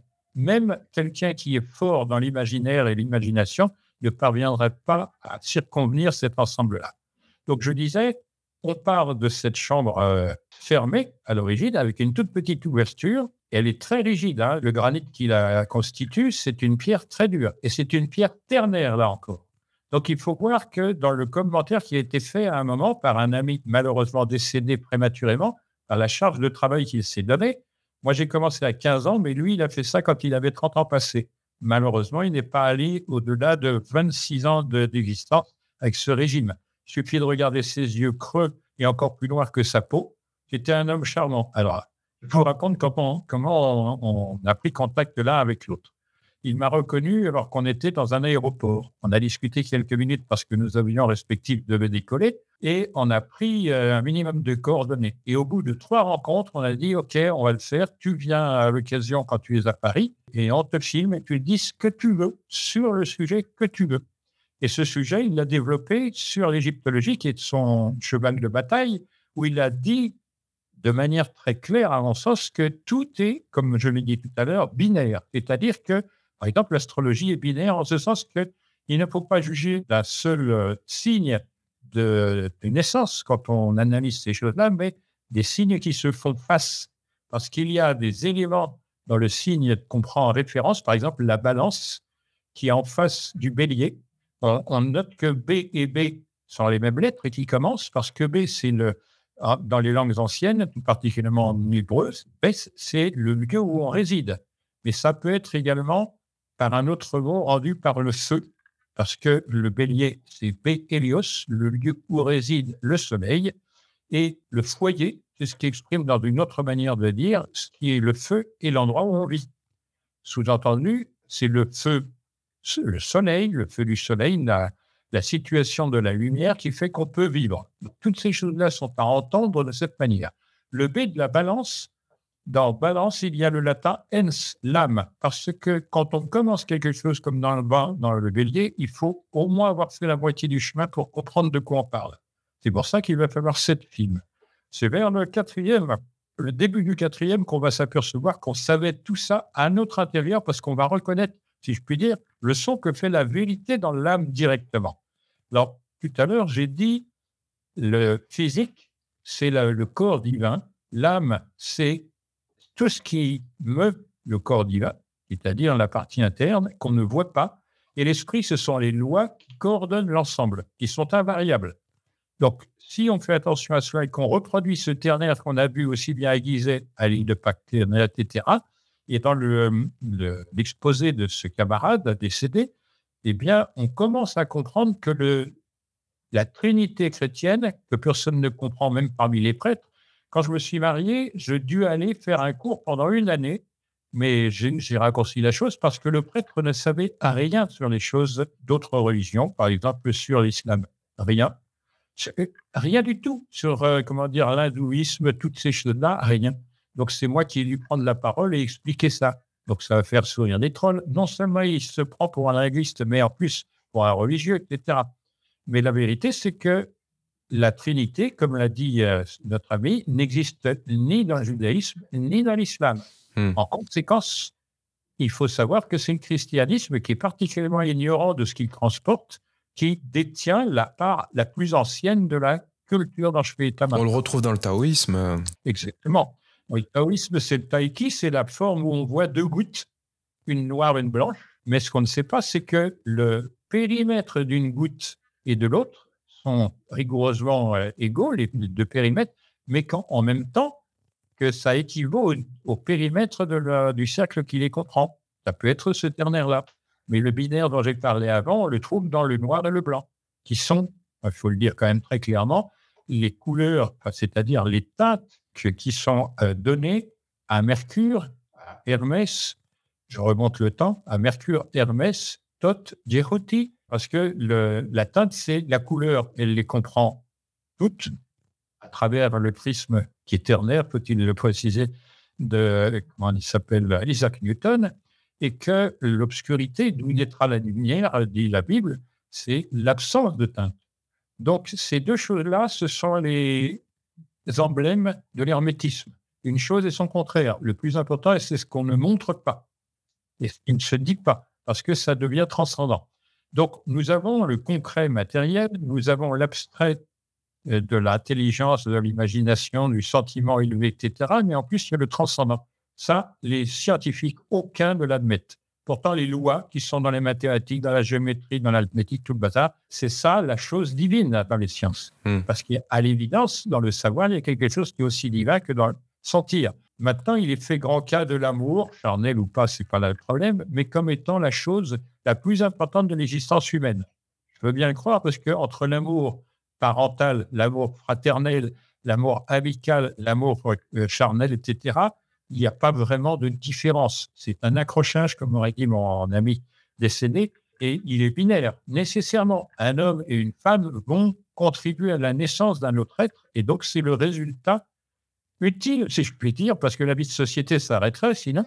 Donc toutes ces choses-là sont une unité, parce que l'énergie, le savoir inclus dans l'univers lui-même, c'est unifié, c'est l'unique. Et donc c'est l'unité. On dira de Dieu, c'est un être unique dans l'univers. Alors, je rappelle quand même, parce que ce n'est pas seulement uni vers quelque chose, ça peut être Dieu ou ce que l'on veut, ou le hasard, mais le mot vert qu'on trouve dans certaines langues pour désigner le printemps, là où les plantes redeviennent vertes, c'est le mot ancien « our » qui est exprimé par le V du U, parce qu'avant, on grammait comme ça le U, au lieu de faire un demi-cercle très pénible. Donc, vert, c'est la couleur intermédiaire entre la couleur la plus importante dans l'univers, à savoir, parce qu'elle est la plus visible pour nous en physique, le rouge. Ce sont des couleurs complémentaires. Donc, si on comprend ces choses-là et qu'on arrive à avancer par des homologies, c'est ce que je pratique maintenant, des analogies, ce que je pratiquais aussi tout à l'heure, on arrive à penser comme il convient. Dans le film, on voit un de mes amis qui est musicien, comme je le suis d'ailleurs. On a eu l'occasion maintes fois de jouer ensemble. C'est aujourd'hui son anniversaire et j'espère qu'on va pouvoir avoir une copie pour lui transmettre. Eh bien, il est mathématicien de formation, il est professeur d'université en mathématiques et il est musicien.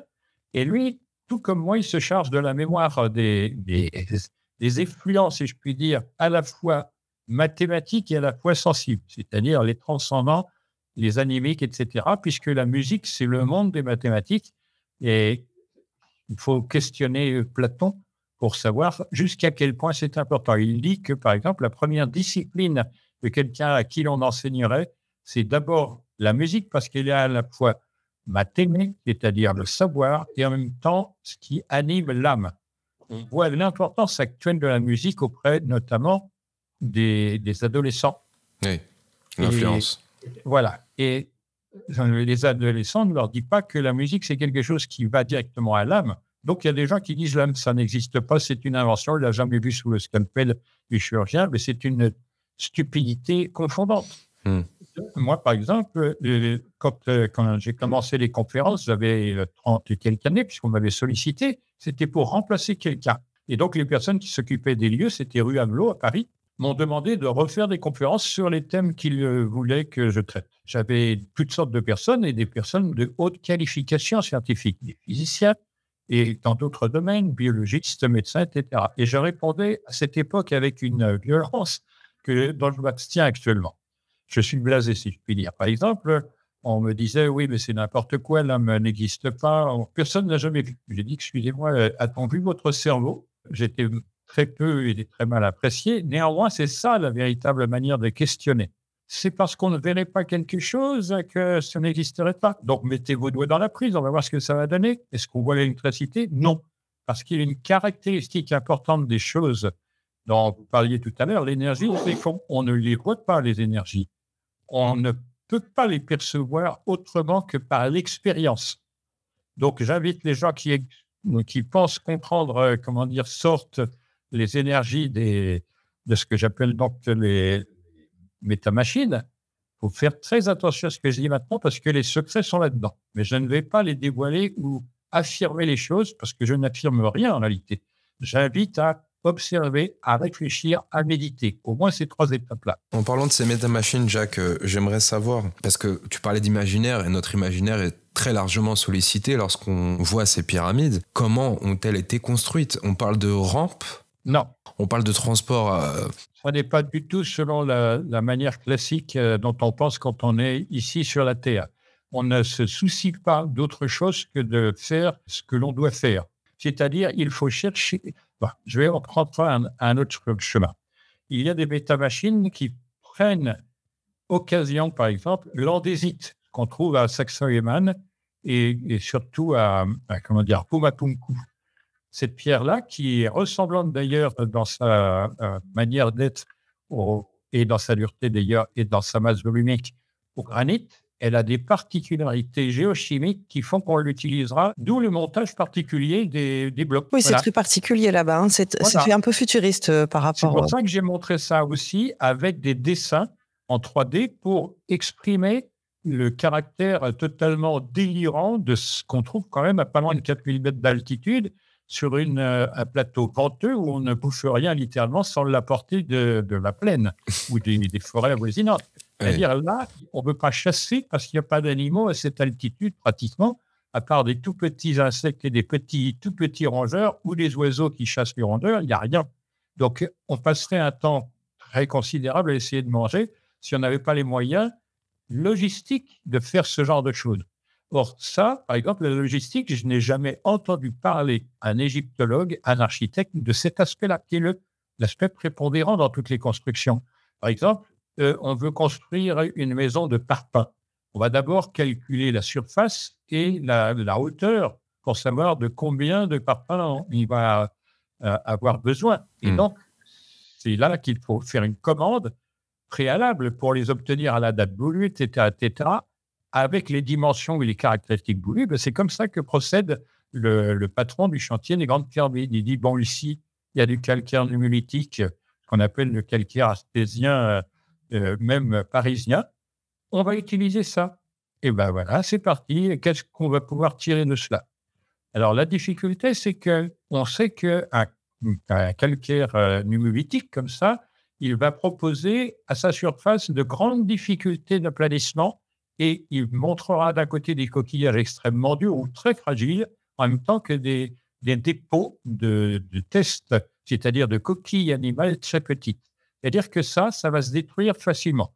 D'où la nécessité d'aller chercher une autre qualité de pierre qui va être le calcaire de Toura, qui lui est non seulement très très lisse, mais très blanc, très fin. C'est-à-dire c'est un lac qui a été évidemment évaporé après que quelques centaines, voire quelques millions d'années aient permis de faire que les coquilles de ces animalcules soient déposées et que le soleil les rende très, très, ramassés. Alors, c'est simple, pour comment on fait ramasser il faut savoir ça aussi, hein, l'étiologie, si je puis dire, d'une construction, normalement, devrait passer par là. À savoir que l'utilisation du béton, chose qu'en principe, monsieur Jean-Pierre Adam connaît bien, n'est valable que si on peut le remuer, c'est-à-dire actuellement, on le fait vibrer. Mais il y a des conditions, parce que tout ce qui est fait, par exemple, avec l'hypothèse que j'avais fait connaître d'un monsieur Davidovitz, c'est-à-dire une pierre reconstituée, on doit prendre en considération cette hypothèse et la mener jusqu'à son terme. Donc, le problème avec ce genre de pierre, c'est qu'elle n'a pas assez de densité et elle n'est pas assez correcte de sa fabrication. Il y a des endroits plus légers que d'autres, etc. C'est ce qui en montre d'ailleurs l'authenticité quand on les trouve. Eh bien, il faut être capable de maîtriser tous ces aspects. Si c'est de la pierre amalgamée, si c'est de la pierre reconstituée, etc., la technique est très simple. On n'a pas à monter les pierres, on les fabrique rang par rang. Donc, on ne fait que monter ce qui consistera dans le coffrage. Et le coffrage, ça n'est pas une chose pour débutants, ça ne se fait pas comme ça. Surtout qu'il faut rappeler qu'on a un bois de très, très mauvaise qualité en Égypte et très peu de bois. Il faut aller le chercher encore là-bas, c'est-à-dire la logistique de préparation, etc. Donc, ça a été pris au Liban, sans rentrer dans le détail, parce qu'on a des choses, des esquilles qui prouvent que tel bois existait à tel endroit. Actuellement, on sait faire ces recherches. On ne les fait pas. Par exemple, Jean-Pierre Adam, lorsqu'on a parlé de cette hypothèse du professeur Davidovitz, qui est nettement plus haut, si je puis dire, en qualité de scientifique que Jean-Pierre Adam, eh bien, il s'est amusé en disant « Mais ce type est grotesque, il faudrait qu'on m'apporte une pierre de pyramide avec une sandale dedans. Là, je pourrais croire, et encore, il faudrait que je vérifie. » Donc, on voit, comment dire, le niveau scientifique de la réponse de quelqu'un comme Jean-Pierre Adam. Mais c'est pas que la réponse de Jean-Pierre Adam, c'est aussi ce qu'on nous apprend. C'est ce qu'on nous apprend à l'école, en fait. Oui, c'est pour ça que je dis. Dans les milieux spirituels un peu plus perchés, alors parce qu'il faut, c'est un petit peu aussi, j'ai envie de dire, notre domaine de prédilection, et encore que nous, on aime bien avoir la tête dans les étoiles également. Et les pieds sur terre. Et les pieds sur terre, et voilà, rester ancré. Et on pense à un système de lévitation, on pense à des technologies de pré-civilisation qui sont bien plus évoluées que les technologies actuelles que l'on pourrait connaître. Et pour moi, personnellement, c'est la seule option qui se présente à nous. Il y a aussi l'option d'un laser, il y a aussi l'option, on a la piste avec le monsieur qui fait pousser les cristaux. Oui. Alors, il y a des textes, notamment arabes, c'est-à-dire ultérieurs à la réalisation des grandes pyramides. Quelquefois, c'est 3500 ans après, qui font état de manière de léviter les pierres avec des sons, avec des coups. On sait faire ça actuellement à toute petite échelle. C'est-à-dire, on sait maintenir une goutte d'eau à 40 cm d'un vibrateur, etc. Oui, c'est toute petite échelle, là. C'est pas les blocs. Oui. Voilà. Néanmoins, ce qu'il faut penser, c'est que ces technologies sont associées à d'autres, de la même manière qu'on associe, par exemple, l'étude de l'écriture à l'étude du tempérament par l'astrologie, par la psychologie, de manière à avoir tout sur tout, parce que tel est le moyen réel pour apprendre.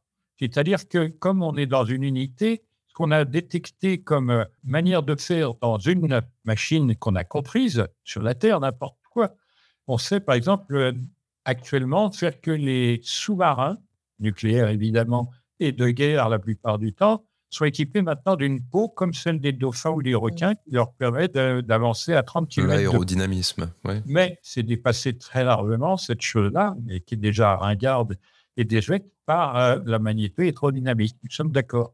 Donc, on a plusieurs voies d'approche, mais ce n'est pas ça qui importe. Ce qui importe, c'est de trouver les deux choses qui sont fondamentales, dont Confucius parle, à savoir, d'abord, il faut la méthode, et ensuite, grâce aux méthodes, aller vers les principes. Et ensuite, découvrir les principes des méthodes. C'est ce que je fais pour ma part. Moi, j'ai la piste de la grande imprimante 3D aussi. Oui, bien sûr. Mais oui, fréquentiel, oui. On n'a pas le droit de des propositions parce qu'elles sont non seulement imaginables, mais elles sont en voie de réalisation. Donc, tous les gens qui critiquent, la plupart du temps, le font de mauvaise foi parce qu'ils veulent garder le... Alors, j'explique le mécanisme. C'est comme ça que vit Pierre Adam, entre autres, mais je ne veux pas l'accabler. Je dis que c'est un système qui est déplorable, comme la politique en général, comme les guerres. On est d'accord là-dessus. Voilà. Eh bien, chacun émet une théorie, écrit des livres et les vend, fait des conférences, gagne beaucoup d'argent, mine de rien. Je vais donner un exemple. J'ai fait un livre pour aider financièrement à ma manière Patrice Pouillard, en échange de quoi il devait me donner toutes les photos et les vidéos que j'avais faites moi dans les différents pays qu'on a dû visiter pour élaborer ce film, le premier. Donc, je lui ai cédé les droits. Il ne m'a jamais envoyé même une seule photo. Ça, c'est sa manière de faire. Donc, c'est pour ça que j'ai dit c'est un traître. Et pire que cela, dans ce que j'ai donné de ce livre, il a pu gagner, en le vendant 45 €, à peu près 190 000 €. Donc, on voit que nous, on fonctionne sur le plus petit étiage parce qu'on est massacré par les trolls. À chaque fois qu'on a voulu solliciter un peu d'argent, on s'est fait voler, etc. Donc, pour revenir à l'essentiel, la manière de comprendre, c'est d'aller dans le sens des méthodes et non pas faire des propositions qui vont mettre longtemps à être détruites ou remplacées par d'autres. Et ça, le principe de la métamachine, c'est que la totalité des hypothèses recourt à la compréhension de à quoi servent-elles. J'ai donné 2 exemples. Un qui est l'application, c'est la disposition des points cardinaux pour la Grande Pyramide, sur non pas ses ces arêtes, comme l'on pense, mais sur les lignes montantes et creuses de chaque côté, qui descendent du sommet jusqu'au milieu des bases, eh bien, ces choses-là, elles ont une raison d'être, c'est pour identifier le temps sidéral sans avoir à le calculer ou à l'observer.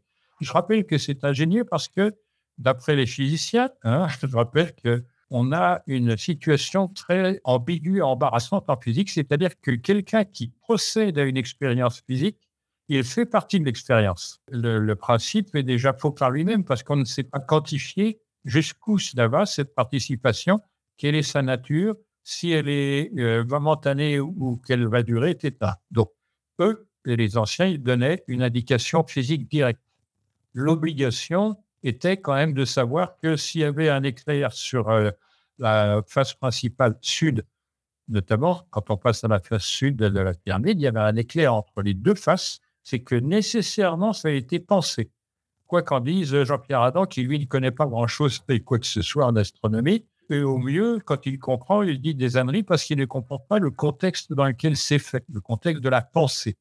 Il ne se souvient pas, par exemple, que les gens qui étaient à Héliopolis, qui est c'est-à-dire au nord-est de l'actuel de Caire, et qui étaient remplacés par un aéroport, etc., eh bien, c'était des astronomes. Et que toute l'Antiquité grecque s'est nourrie à cet endroit-là. Et ce que disent les Grecs, c'est que les Égyptiens répugnent à parler de ce qu'ils savent, parce qu'ils disent que c'est à celui qui cherche de rechercher par ses propres moyens pour qu'il s'engage dans de vraies méthodes de recherche, d'une part, qu'il ne se fasse pas l'illusion que ce qu'il sait est vrai et juste et toutes ces choses-là. Par exemple, lorsque Hérodote va discuter avec les prêtres de Saïs qui vont spécialement avec lui sur le site de Gizeh, il s'entend dire qu'il y a des secrets et ils ne lui diront pas. Et vous lisez Hérodote, il dit « mais ça, c'est un secret ». Alors, il le dit de très nombreuses fois. Et encore, il y en a qui ont été courageux pour escamoter le nombre de fois réelles qui sont dans les textes d'origine,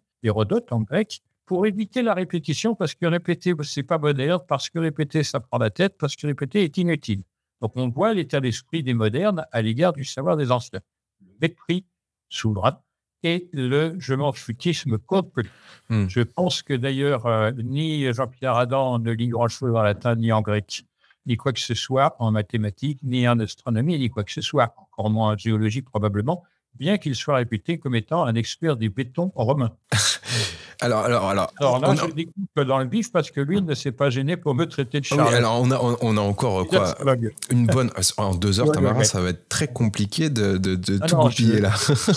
Il te prie de demander d'arrêter, j'arrête. Non, c'est qu'on a encore plein de questions, mais on revient à chaque fois aussi sur cette parenthèse parce que oui, ton histoire est teintée d'énormément de polémiques en arrière-plan. Alors on va clore certaines d'entre elles dès le début et on va les aborder dès maintenant. Donc il y a eu plus de 100 000 € collectés pour la production sur ce second volet, ce qui n'est pas un budget colossal. Rappelons, juste en comparaison, une campagne pour une pub de parfum peut valoir jusqu'à 60 millions d'euros. Alors arrêtez de faire semblant de vous offusquer lorsque ça vous dérange, quoi. 100 000 €, c'est pas énorme pour ce genre de production. Bref, certains prétendent que tu n'aurais pas fourni le reportage à temps aux contributeurs, que tu aurais abusé des animateurs 3D qui auraient participé à la réalisation, que tu as également inclus des intervenants dans le reportage qui n'ont pas donné leur autorisation. Donc je pense à Howard Crowest et Jean-Pierre Adam, dont on parle. Je peux expliquer chacune de ces choses tranquillement. En plus, quand je donne de temps en temps la parole, je le fais. Il n'y a pas de souci. Alors, dernière chose aussi, Patrice Pouillard, dont on parle depuis le début de l'émission, qu'on ne connaît pas personnellement, qui est d'ailleurs maintenant le producteur de la série BAM, si je ne m'abuse, donc bâtisseur des anciens mondes. Ça, il prend le modèle Grimaud. Alors oui, d'aucuns disent que c'est un bis repetita de la révélation des pyramides. Oui. En plus édulcoré peut-être. Bon, nous, on l'a pas vu, donc on peut pas juger. Il a fait barre à barre aussi par la suite, et c'était ton collègue aussi, et on constate cette dislocation, cette putréfaction au niveau, encore une fois, des équipes. Moi, j'ai connu ça à Méta TV. On a tous connu ça et ça arrive souvent, hélas. Maillon faible. Mais en fait, ce qui est le problématique pour moi, Jacques, c'est qu'en fait, on traite d'un sujet tellement important qui a un impact gigantesque sur le destin de l'humanité, puisqu'on parle de conscience collective, on parle d'histoire. Sans le dire pour autant. Sinon, je serais encore plus attaqué par un plus grand nombre d'ahurés. Ben oui, mais le problème étant, c'est que justement, toutes ces rumeurs viennent entacher le sujet, puisqu'on a tous des défauts, on est tous défaillants, on a tous déçus à certains moments. Nul n'est parfait, mais voilà, je te laisse répondre sur tous ces points, comme ça on vient clore le sujet une bonne fois pour toutes, et tu réponds, tu as ton droit de réponse. D'accord, alors, toutes les affirmations des trolls n'ont aucunement été démontrées, d'une part, ou prouvées. Tout ça, c'est de la communication contemporaine. Je vais vous donner un secret de fabrication parce que je sème partout dans ce que je fais mes propres nécessités. Lorsque j'ai été président de l'association Atlantis, c'est-à-dire j'ai travaillé pendant 17 ans à titre bénévole, parce que moi j'ai travaillé dès l'âge de 13 ans comme associé d'activités culturelles, que c'était les arts martiaux, que c'était la musique, etc., etc. Et j'ai toujours fait cela. Donc, je ne demandais pas d'argent à quiconque, mais le travail que nous fournissait permettait de continuer l'activité. En ce qui concerne Pouillard, il m'a volé. Il m'a volé mes idées, il m'a volé mes textes, il m'a volé mes phrases, mes tournures, etc. Et ça se sent. Quelqu'un qui connaît bien le travail de Pouillard et le mien, il voit qui copie l'autre. Et Pouillard n'est pas en capacité d'apporter ce que j'apporte, c'est-à-dire des faits, des démonstrations. Alors, pour vous dire la vérité, quand on était en Égypte, on s'est fait choper sur le terrain même des pyramides, mais la nuit, on a été, pris par la police locale. C'était grand costaud avec des badines odieuses, c'est-à-dire on peut se faire taper dessus si on ne tempère pas. Et on a été mis dans une pièce avec des morceaux de verre au sol pour qu'on ne tente pas de s'échapper. Patrice Pouillard pleurait tout ce qu'il savait en disant « Tu te rends compte, c'est toi qui m'as fait venir là-dedans, je vais aller en prison, je ne verrai plus ma famille. » Mais c'était pathétique. Je disais « Attends, il y a des… » Moi, je connais parce que j'ai voyagé. Pouillard, avant ce voyage en Égypte, il ne connaissait rien. C'était pour moi la 17e fois que j'allais en Égypte. Je connais bien les usages. Les gens me connaissent. Là-bas, on m'appelle Dr Jacques. C'est pour dire quand même qu'il y a une nette différence. Et Pouillard est parti d'Égypte parce qu'il ne sait rien sur l'Égypte. Il prétend écrire des bouquins, mais il ne fait que reprendre. Alors, moi, par exemple, je suis éditeur un temps. J'ai mis en édition 173 livrets de 60 pages dépourvus de publicité, etc., etc. Et j'ai, réédité des textes qu'on ne trouve pratiquement plus. Habituellement, et depuis nombre d'années, j'allais sur archive.org. Maintenant, c'est payant. J'allais évidemment sur Google Livres, mais maintenant, presque tous les ouvrages intéressants dont j'ai fait état ou sur lesquels je me suis appuyé, sont illisibles. On ne peut pas y accéder. Pour ce qui est des sous, c'est très simple. Pouillard et son ami Moisson, qui se connaissaient 2 ans avant qu'on me présente Moisson, lui étant, Moisson, franc-maçon, etc., peu importe, mais je le dis parce que c'est la vérité, il s'est malheureusement suicidé il y a peu de temps parce qu'il a dû subir et faire face à des accusations de viol. Vous voyez, j'ai dit tout à l'heure qu'il y en a déjà 5 qui sont sujets à ces misères, mais ils sont employés par l'État. Donc, on ne peut rien faire, rien dire. Sauf que quand ça va en justice, comme moi j'ai été victime d'un procès bidon, mais que je vais réparer. Tu as été reconnu coupable de harcèlement. Une expertise psychiatrique a suivi et tu as eu une injonction thérapeutique, ouais. C'est toujours le même procédé. Toujours le même principe. Vraiment, professeur Raoult, qui quand même connaît son métier médical et biologiste, il subit la même chose. C'était pareil pour d'autres. Jean-Jacques Charbonnier, bon, j'ai eu pareil pour la garde de Monty. Oui, mais c'est là la question. Idriss Aberkane se fait. Oui, c'est la technique classique. J'ai été filmé par des gens hargneux et qui voulaient franchement me taper dessus lorsqu'une équipe de Canal+ est venue pour me comparer à Le Pen, etc. Enfin, des tas de choses comme ça. Ce que faisait il y a quelques jours. Le point Godwin, le fameux. Voilà, c'est ça, mais eux, ils ne comprennent pas ça, ils ne veulent pas l'entendre. Et donc, ils ont le droit de Final Cut. Donc, ce que je dis, il m'a fait à peu près le même état de la situation que vous venez de le faire, en moins soft. Donc, en me traitant, en me disant simplement, beaucoup pensent que vous êtes un nazi, un homophobe. Tant qu'à faire. Et ben voilà, exactement. Ça n'a aucun rapport, on ne sait pas d'où ça tombe, mais c'est… Non, c'est un méchant, alors. Voilà, exactement. Si vous n'êtes pas de l'opinion du troll ou du machin truc et tout ça, vous êtes un nazi, on est directement dans le point de vue. Oui. Donc, ils étaient venus et j'ai expliqué ceci. les textes internationaux précisent que tout un chacun a le droit de s'exprimer, a le droit de faire connaître ses opinions sans entrave. Alors, il y a des textes mondiaux, européens, français, mais là, personne n'en tient compte et personne ne veut en tenir compte en justice. Alors moi, par exemple, dans mon procès, à chaque fois que j'ai essayé d'expliquer quelque chose, quand on me questionnait, on faisait stop de la main. Stop, ça y est. Et pareil pour mon avocat. J'avais préparé mon dossier sur Internet. J'ai demandé au premier président de la Cour si je pourrais utiliser pour ma défense mon ordinateur portable, qui sera vérifié dûment par la police et tout ça. Il m'a dit, aucun problème, puisque ce dont on traite passe par Internet et il est normal de pouvoir présenter des images, des textes, des vidéos, des enregistrements, etc. Et surtout, pour moi, la chronologie, puisqu'on ne va pas passer 1 heure sur un sujet, etc. Ça doit parler de soi-même. Eh bien, la deuxième personne qui a été promue présidente du procès, elle m'a refusé que je montre quoi que ce soit, que je dise quoi que ce soit, et de l'usage de... Voilà. Alors, la première chose qui s'est produite quand je suis rentré dans l'enceinte de la cour, c'est 2 policiers, dont une policière, sont venus me voir. La policière a mis la main sur mon ordinateur que je venais de sortir en disant « Où vous rangez ça ou c'est confisqué à vie ?» Voilà, comme ça. J'ai dit « Pourquoi ?» Puisque le président de la cour m'a autorisé. Il n'avait plus d'autorisation. La présidente n'est pas pour que vous utilisiez votre dernier avertissement. Voilà. C'est ainsi que ça s'est passé. Dans la salle, il y avait plus de 40 trolls et nous étions, mon épouse, Didier, secrétaire de l'association culturelle, qui n'est pas si souvent que ça à Paris, et je le déplore, et moi, c'est tout. 3 contre 40, c'est à peu près la proportion entre ce qui se passe. Alors, pour que vous sachiez bien, mon beau-père, qui est chilien, d'origine autrichienne, a été traité de nazi et de personnages qui, lors de la guerre civile chilienne, a torturé pour Pinochet, etc. C'est des choses comme ça. Ils sont rigoureusement regrettables. Des attaques ad hominem, on est toujours sur des rumeurs, des rumeurs sans fondement. Le pire, oui. que ma femme, a beaucoup d'argent puisqu'elle s'offre du Chanel, mais ma femme, elle était 15 ans pendant 15 ans. Oui, c'est ce qu'on entend, c'est ce qui se dit, oui, aussi, oui. Bon, alors, franchement, ça... C'est quelle d'entreprise de haute couture pendant 15 ans. Ça vole tellement bas, Jacques, ça vole... Je me souviens, mais bon, c'est pour lui. Ça vole tellement bas. Là, on est, comme disait Arwen, dans l'histoire avec un petit H. Exactement. Mais une grosse H aussi, mais avec une grosse H. Il y a des grosses questions derrière. Avec une grosse H aussi, oui, voilà, parce que sur l'argent qu'on a obtenu grâce au... Alors, il faut savoir quand même que les trolls vont directement chez les personnes qui donnent pour dire arrêtez ça, etc. Oui. Puis selon eux, c'est trop cher.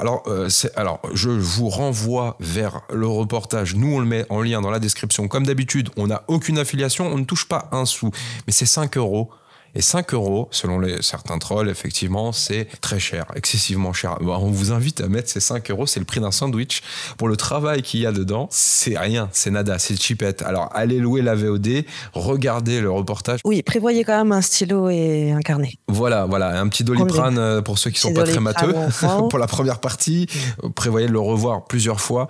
Jacques, on va clore. Je rappelle que la copie à titre personnel est autorisée, la copie collective, qu'elle soit gratuite ou non, ne l'est pas autorisée. Bien entendu, il y a des droits d'auteur. Qui veut étudier, voilà. Quand on achète un livre, on le garde à demeure pour l'étudier. On ne va pas le prêter à tout le monde en disant... bien sûr, mais ça coule de source, il n'y a pas de souci là-dessus. Je ne suis pas contre la copie, mais les trolls, non seulement ont copié le film le jour même de sa sortie, mais ont fait une contrefaçon. C'est-à-dire qu'ils ont fait une fausse traduction de ce qui y était. Et la contrefaçon, elle est punie par la loi. Donc, je sais, y compris à l'étranger, mais c'est une honte.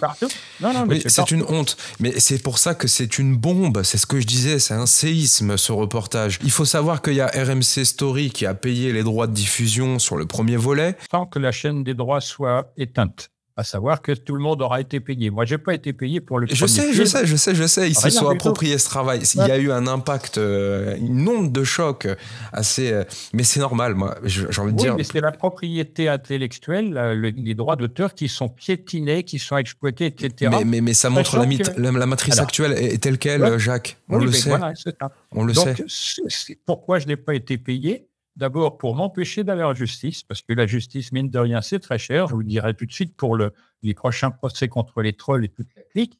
on a dû sortir quasiment 10 000 € pour valider les documents qu'on mettait en Non, œuvre. mais c'est hors de prix, c'est fait exprès. Bien sûr. C'est hors de prix, bien entendu. C'est le pot de terre et le pot de fer, on le sait. Et on sait, comme avait dit La Fontaine, que vous soyez blanc ou noir, etc. Bon, on le sait, ça. Mais moi, je ne lâche jamais. Hein, pour ceux qui étudient l'astrologie, je suis un combattant complet. J'ai Mars en Sagittaire, je suis avec un ascendant Lion, et je suis Cancer de naissance, c'est-à-dire bien capable d'éviter les coups, etc. Ça m'est arrivé de nombreuses fois, et on sait que ça ne va pas être facile. Enfin, eux, ils le savent. C'est pourquoi maintenant, ils ont mis la pédale douce, c'est le cas de me dire, hein, parce que ça va saigner, parce qu'il faut que les choses reviennent à leur légitimité. Mon intention, c'est pas de me faire célèbre et avoir de l'argent à ne plus qu'en faire, comme Patrice Pouillard et ses amis. C'est véritablement de faire ce que j'ai à faire, c'est-à-dire faire passer les découvertes, parce que personne apparemment sur la planète, je n'en avais trouvé qu'une, mais elle ne l'aura pas fait, elle était trop âgée quand je l'ai rencontrée, cette personne. C'est un noir américain universitaire. Enfin bon, eh bien, je ferai ça. Et ayant 70 ans, j'ai calculé que j'avais assez de vitalité et de durée de vie, sauf accident, pour aller jusqu'au bout de ce que j'ai proposé. On te félicite pour ton courage, Jacques. On va clore cette parenthèse. Voilà, il fallait en parler. On a fait le sale boulot, on a mis les gants. Fini, point barre, basta. Allez, parce qu'il nous reste encore très peu de temps et beaucoup de questions. Moi, je veux alors aller dans la polémique, mais cette fois-ci sur le fond, hein, pas sur la forme. L'hypothèse de l'interventionnisme et des précivilisations est mise de côté par un certain courant issu d'une certaine branche qu'on pourrait qualifier de gnostique. On en a parlé avec Cyril. On vous renvoie vers notre reportage « Il était une fois le monde ». Donc cette mouvance réfute de A à Z l'histoire et prétend que la frise chronologique est tout bonnement fictive. Oui, ça, on a fait le reproche, si je puis dire, parce qu'il s'agit d'un reproche. Lorsque j'étais allé à EUR, Égalité et réconciliation, ouais. Voilà. Oui, mais c'est pas que Rock Soccer en parle aussi. Il y avait des infiltrés qui sont venus pour attaquer sévèrement sur ce sujet. Alors, je leur ai dit, j'attends les preuves et on en reparle. Voilà, donc je ne me suis pas défaussé, j'ai demandé qu'il y ait un été solide, c'est-à-dire un caractère scientifique. Les hypothèses, ça ne me concerne pas, puisque, comme Isaac Newton, je ne fais pas d'hypothèses. C'est-à-dire que je n'ai pas proposé que ce soit une civilisation antérieure. Il n'y a pas le mot extraterrestre qui apparaît dans les films, déjà, et pas tellement dans mes ouvrages. On en voit en fin de reportage. Voilà, c'est ça. Je pense que là, on a sa dose. C'est-à-dire sur les choses qui ne sont pas passées à la télévision. Des clichés authentiques, originaux, qui sont assez frappants. Et avec le passé, qui laisse entendre que ces choses-là étaient connues dans le passé. Mais voilà, il faut aussi faire attention au fait que ce n'est pas parce qu'il y a des ovnis et des choses qui se baladent dans le ciel qu'il y a des extraterrestres dedans, ou dans le passé, ou sur Terre. Donc ça, je réglerai ça de manière elliptique maintenant, mais profonde, à savoir que qui empêcherait qu'il y ait eu des civilisations antérieures avancées et disparues? Ça veut dire peut-être reparties avec les extraterrestres qui nous visitaient. Tout le montre dans l'ancien temps. Encore faut-il lire tout ce qui concerne l'ancien temps et de manière non seulement méthodique, mais systématique. Prendre des notes, les rassembler et voir ce que ça donne. Et justement, par rapport à cet ancien temps, tous les sites historiques, selon eux, auraient été réalisés au cours des 5 derniers siècles. On parle ici du récentisme. Oui, mais c'est ça, je sais, mais je connais bien les choses. Ça fait longtemps qu'on me massacre la tête avec des trucs comme ça. Oui. Comme je dis, le récentisme, c'est valable pour certaines choses, à titre d'hypothèse qui mériterait d'être validée par des preuves. Des preuves et des faits. Voilà. Mais ça n'est pas valable pour tout, parce qu'au centre de tout ce que j'ai montré dans ce film et dans le dernier, mine de rien, il y a la géologie, c'est-à-dire la chronologie de la Terre du point de vue le plus factuel qui soit. Et toi, le premier, tu remets en cause la datation carbone. Ouais.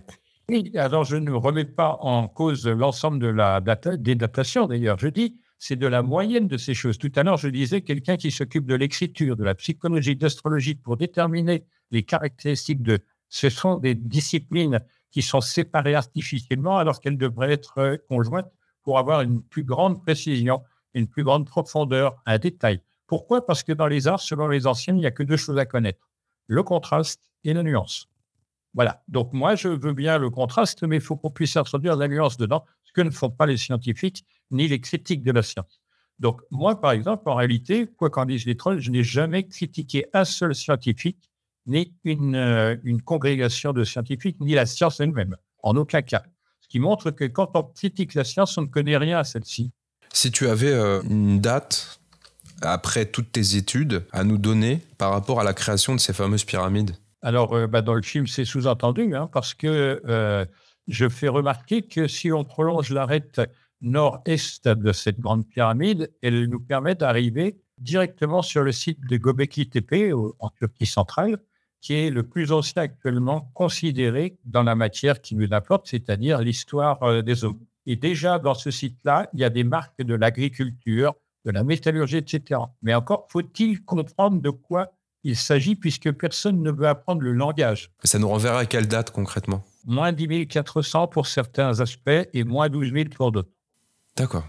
C'est pour ça qu'on ne peut pas dire d'un site qu'il est unifié. Par exemple, si on parle des grandes pyramides, il semble évident que la grande pyramide était bâtie avant la petite.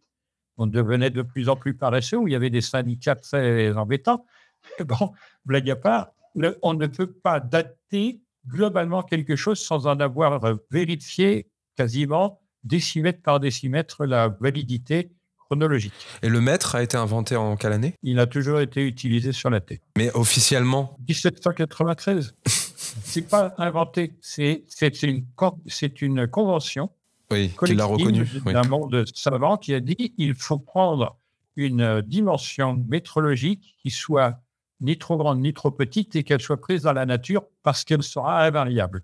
Donc, ils ont jugé que le plus invariable possible dans l'environnement et qui soit mondial, c'est l'équateur. Donc, ils ont divisé l'équateur par 40 millions et d'en trouver le mètre. À une toute petite erreur près à l'origine, mais ça, on s'en fiche, puisque d'ores et déjà, le mètre n'a plus de relation avec la Terre, mais avec la physique. J'ai plusieurs questions qui sont peut-être un petit peu disparates. J'aurais aimé t'entendre ton regard, ton point de vue, ta grille de lecture sur la pyramide du Louvre, qui, elle, est beaucoup plus récente. Alors, je n'ai pas intégré cela parce que je ne voulais pas créer de tort supplémentaire à l'administration et ni à la mémoire de quelqu'un dont j'ai noté au début du film que je l'appréciais et qu'il a été obligé de faire ce qu'il a fait pour des pressions. Je vais rappeler simplement que la première chose qu'a faite François Mitterrand en entrant au pouvoir, c'est de faire un appel d'offres pour un monument pyramidal dans la grande cour carrée du Louvre.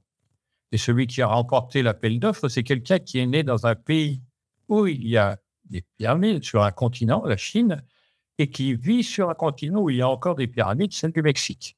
Et donc, lui, on lui a dit, il faut faire un projet intéressant pour lui. Donc, il s'est dit tout de suite, on ne peut pas faire une pyramide qui va être massive et opaque, on va la faire avec du verre et du fer, qui sont les deux options qui ont été prises au siècle dernier, au siècle des Lumières, comme on a dit.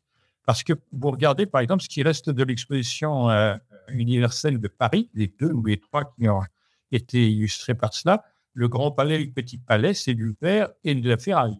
Mais on sait qu'il est très difficile de faire que le fer et le verre qui se reprennent l'un l'autre. Le verre, comme j'ai dit tout à l'heure, c'est pour la lumière. Et le fer, c'est la manière de faire. C'est un verbe neutre.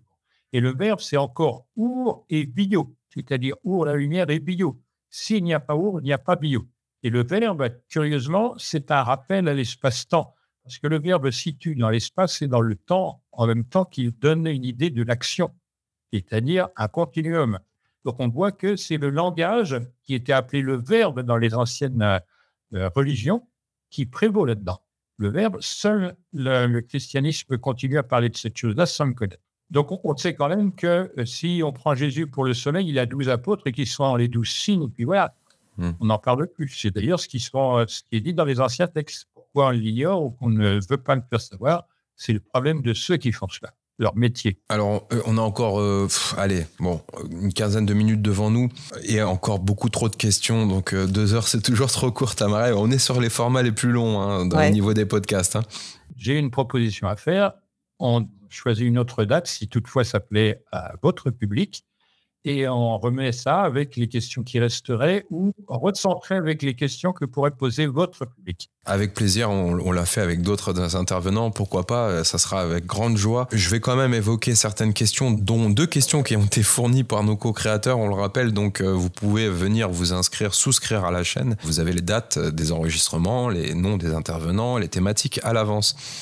On a déjà répondu en partie à ces questions. On a Assina Madani qui nous disait « Ces vestiges ne sont-ils pas placés à des endroits précis énergétiquement, portail ?» Alors, ça me renvoie à une question importante par rapport aux détracteurs. Tu parles des ley lines. Donc, ouais. Tu parles effectivement de ces lignes telluriques, de ces lignes d'énergie sur le globe qui réunissent en leur centre plusieurs sites sacrés. Et c'est vrai que certains détracteurs diraient « Mais il nous relie le lieu de Teotihuacan avec Notre-Dame. Mais au niveau de la temporalité... Non, pas Teotihuacan avec Notre-Dame. Ce que je montre avec Notre-Dame, c'est que la distance entre le parvis de Notre-Dame et l'étoile qui permet de mesurer la France et le sommet de la mosquée à Jérusalem est la même dimension qui va du sommet de la grande pyramide d'Égypte à Gizeh jusqu'à l'équateur. Et que ça, je ne peux pas attribuer cela au hasard, là encore.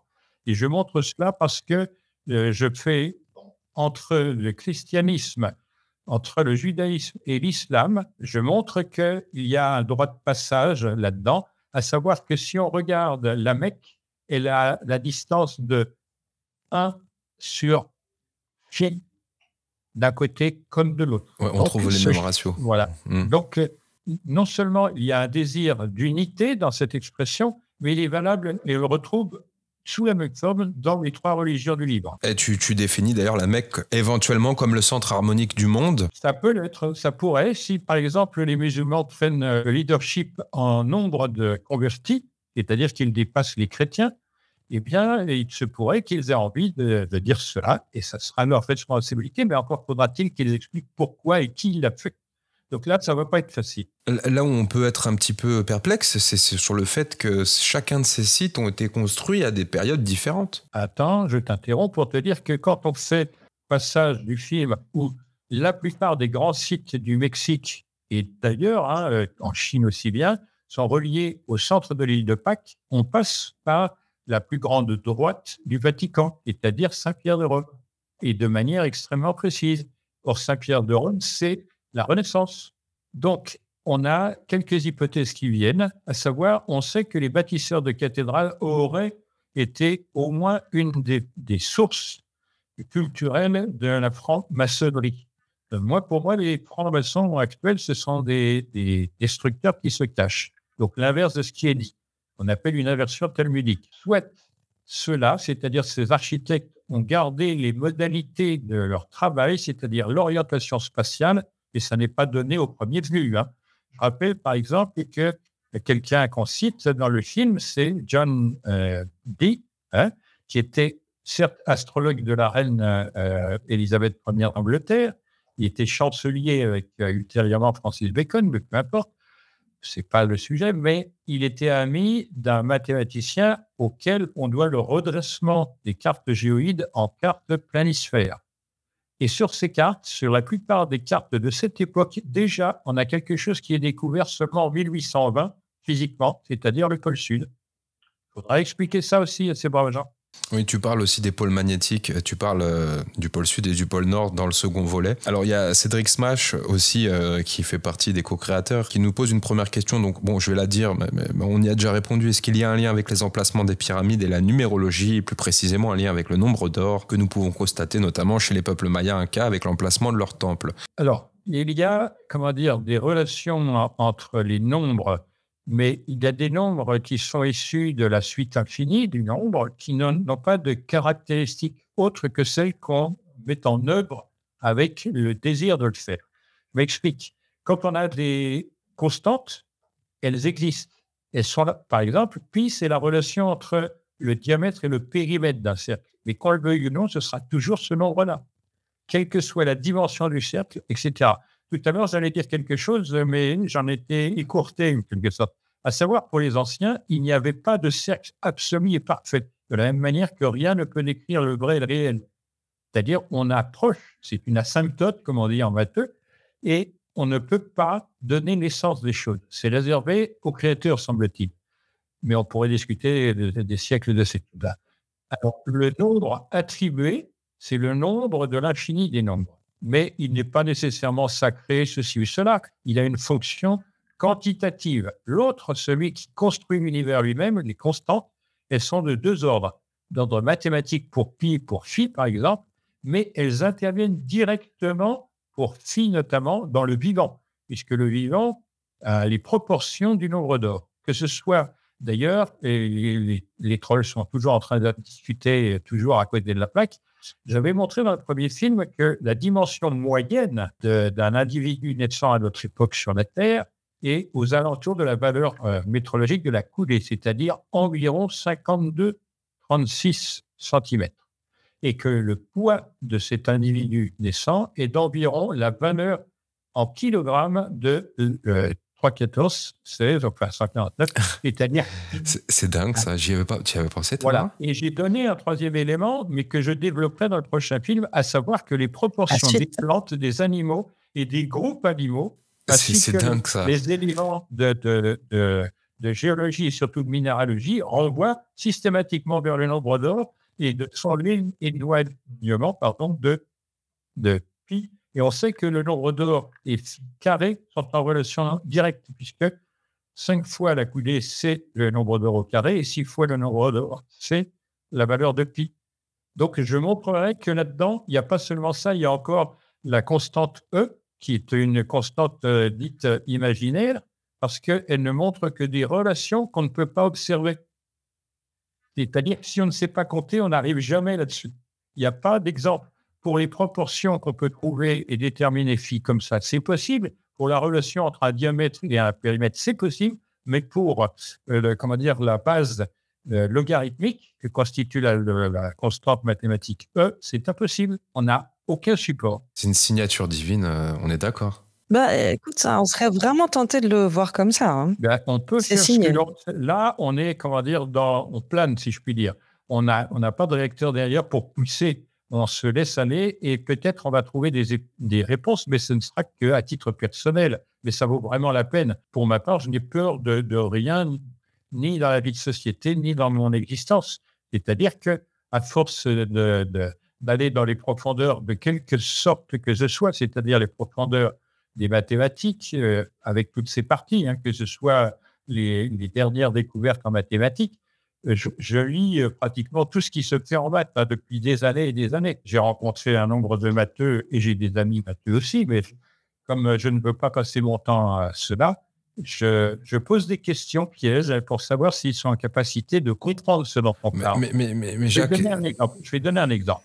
Pour que mon ami Mario Holguin, dont c'est l'anniversaire aujourd'hui, ce musicien et prof de maths d'université, puisse répondre aux questions, il lui aura fallu que je lui ai posé dans le genre de questionnement mathématique à l'ancienne. Il lui aura fallu 2 ans pour y prendre, mais il le fait très bien. Il a très bien compris. Ça, c'est la nécessité de comprendre sous forme scientifique la pensée ancienne. Donc, j'étais très content parce qu'au début, il dit non, je ne suis pas de... Alors, j'ai eu beaucoup d'amis matheux chiliens parce que je veux faire participer des étrangers de cette découverte. Je rappelle que le drapeau chilien et le drapeau français ont les mêmes couleurs. Donc, pour expliquer toutes ces choses-là, ce n'est pas 7 films qui suffiront, et ce seront les semences de 7 plantes qui vont aborder 7 fois de manière différente le même sujet. Eh ben, on a hâte, on a franchement hâte et on a déjà, je pense, donné pas mal de pistes de réflexion. On te remercie pour nous avoir accordé cette interview.